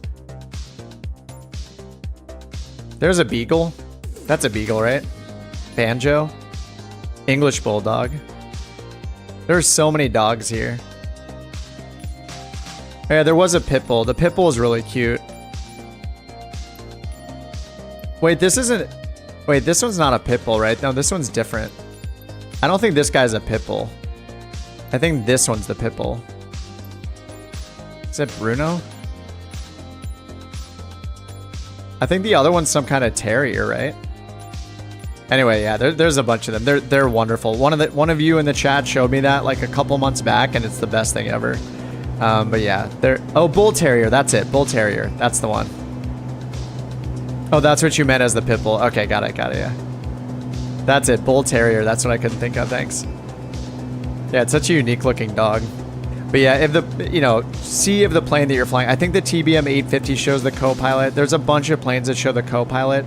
You could also look on flightsim.to to see if there's a mod that enables the co-pilot to be visible or not. So look for those too. You're not necessarily gonna find your plane might not be able to do it. But yeah. Either way, like if you look externally, you'll be able to see it. But whether you'll be able to see it inside is the difference.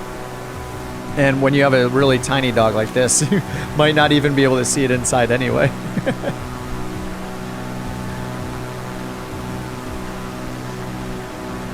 Yeah, it's one of the best mods. They also have a series where you can download like streamers.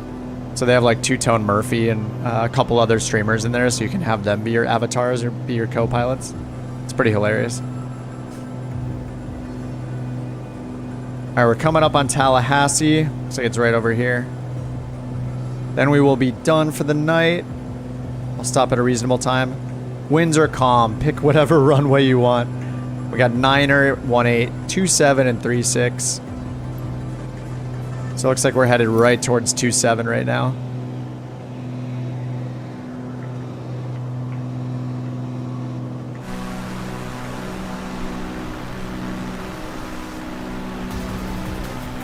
Dogs, not the streamers, yeah. Brilliant whoever thought about the streamers.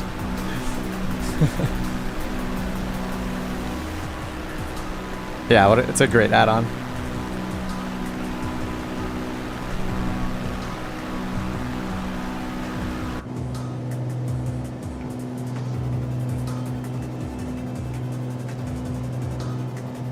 Skytation, are you I didn't see earlier, are you posting any videos or photos or anything? I haven't had any come up on my feed, so I'm not sure if I just missed them or you haven't posted anything yet of your progress, but I want to see what you're doing, dude. Would love to see it. Sean says I might be dating myself, but the Bull Terrier is more famous than the Target one. Oh, the Bull Terrier more famous than the Target one is Spuds McKenzie. Oh, for Bud Light in the late 80s. I think I've seen that. I think I've seen the pictures of that dog in Bud Light ads. I'd have to Google it to see it again. Of course, I can't like picture it in my brain. Soul says I need to watch a video on using the G1000. Sometimes my IVR.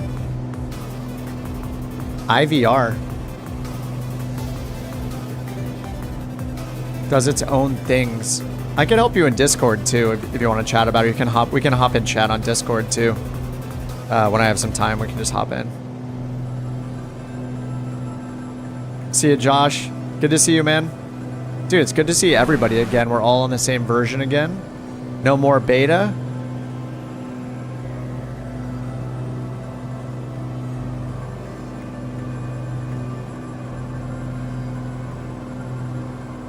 Be awesome regarding Discord. Yeah, I can also like I take a break at lunch every day too, so I don't know what time zone you're in, but yeah, especially days I'm not streaming, I'm totally down to hop in there, and you can share your screen if you're on, I assume you're on PC. If you're on PC, you can like share your screen and show me what's up, and we can chat about it, not a problem. Or we can just type it out if you want. Want to do it more async. Oh, you're Pacific too, awesome.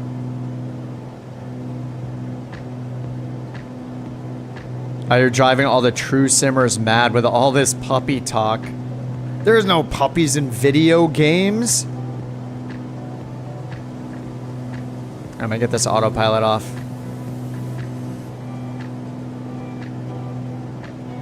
All right, 27's right in front of me. It's the easiest.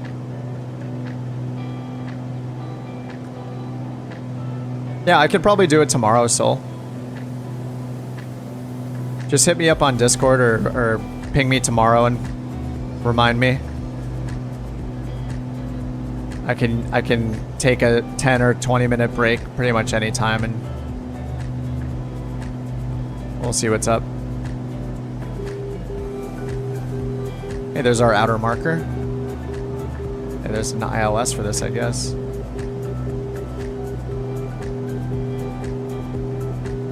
Are we just do it like over lunchtime? I don't know what your schedule is, but like, yeah, noon, 1, around there. Oh, that's cool.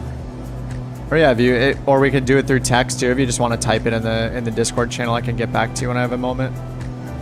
But it's probably, maybe it's like a bunch of things, so it might be easier to stream it on Discord. You work from home? Nice, me too. Okay, cool. Yeah, we'll just sync up on Discord. Should be on right tank right now. Boost is still on. I left it on the whole flight. It's a bunch of things. Okay, yeah, no problem. Yeah, we can chat. Oh, the stutters. The stutters on final. They're back. Oh. They're gone?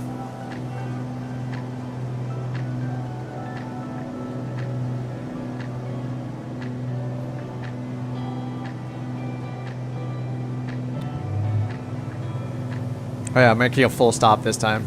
I'm going really fast. Alright, let me get that nose up to bleed off this speed. I need 100 knots for my second notch of flaps. I'm very high.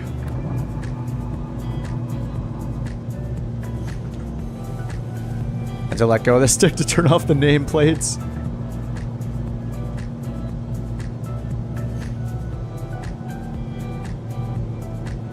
All right, what do we got? 5 knots from the right, 5 knots from the front.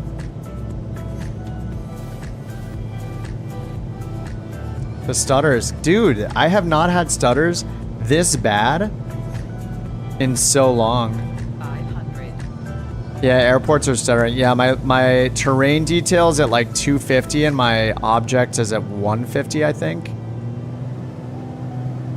Higher than I normally run it, but I mean, I'm running a 7800 X3D now with DDR5 RAM and a 4080. Like, this is a pretty small airport. Like, this is no LAX. I also have DLSS turned off, but I mean, I have it capped at 60 FPS, so my graphics card probably is not doing much work. Oddly, my graphics card will not show me any of its like stats right now, temperature, any of that. I have rolling cache turned on as well. Maybe I should turn that back off. I wonder when you have rolling cache on, if it's like saving it to disk and that takes more processing and stuff than it does to just load it into memory.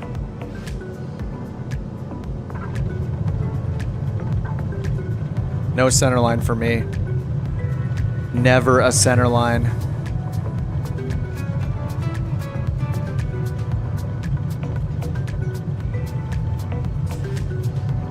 Yeah, my LOD and stuff's a little more than it normally is. But still, stutter's on final. Just preload all airports. Like, way before you get to them. Especially, how about especially the one that's literally in your flight plan, you know?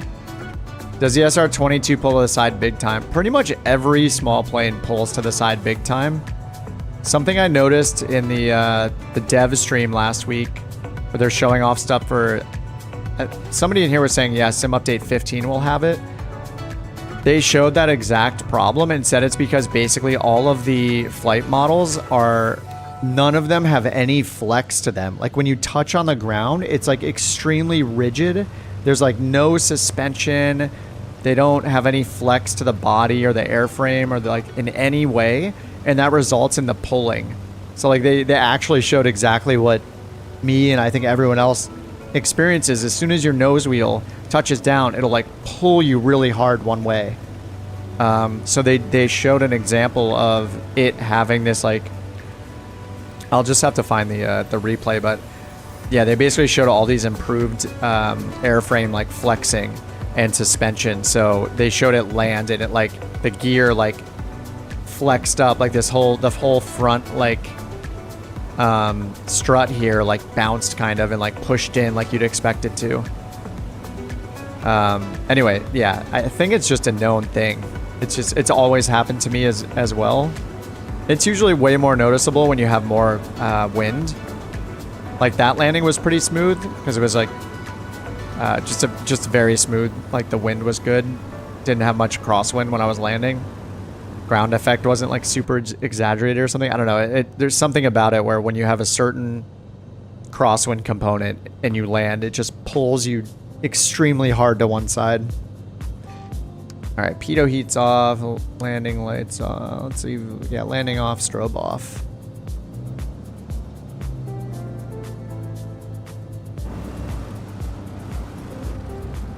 You guys want to park somewhere?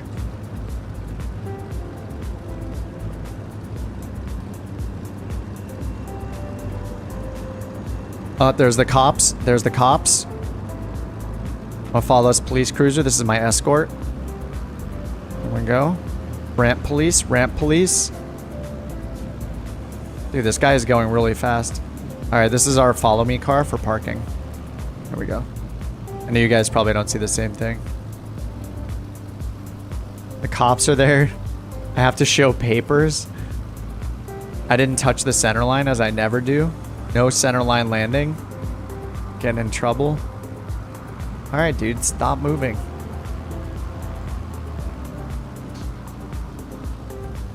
All right, this is our gate right here. There are no planes here. It's just for us. Oh, you guys are all parked over here. Wait, I'll just come to you guys. It'll be easier. Everybody wants to off-road it today.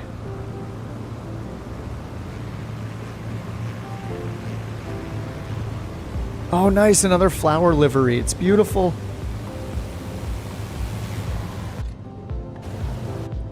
All right, we'll just shut this thing down right here. It just makes sense.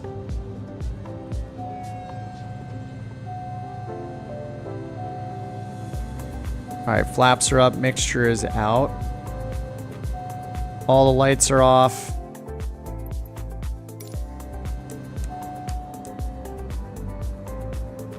We did it.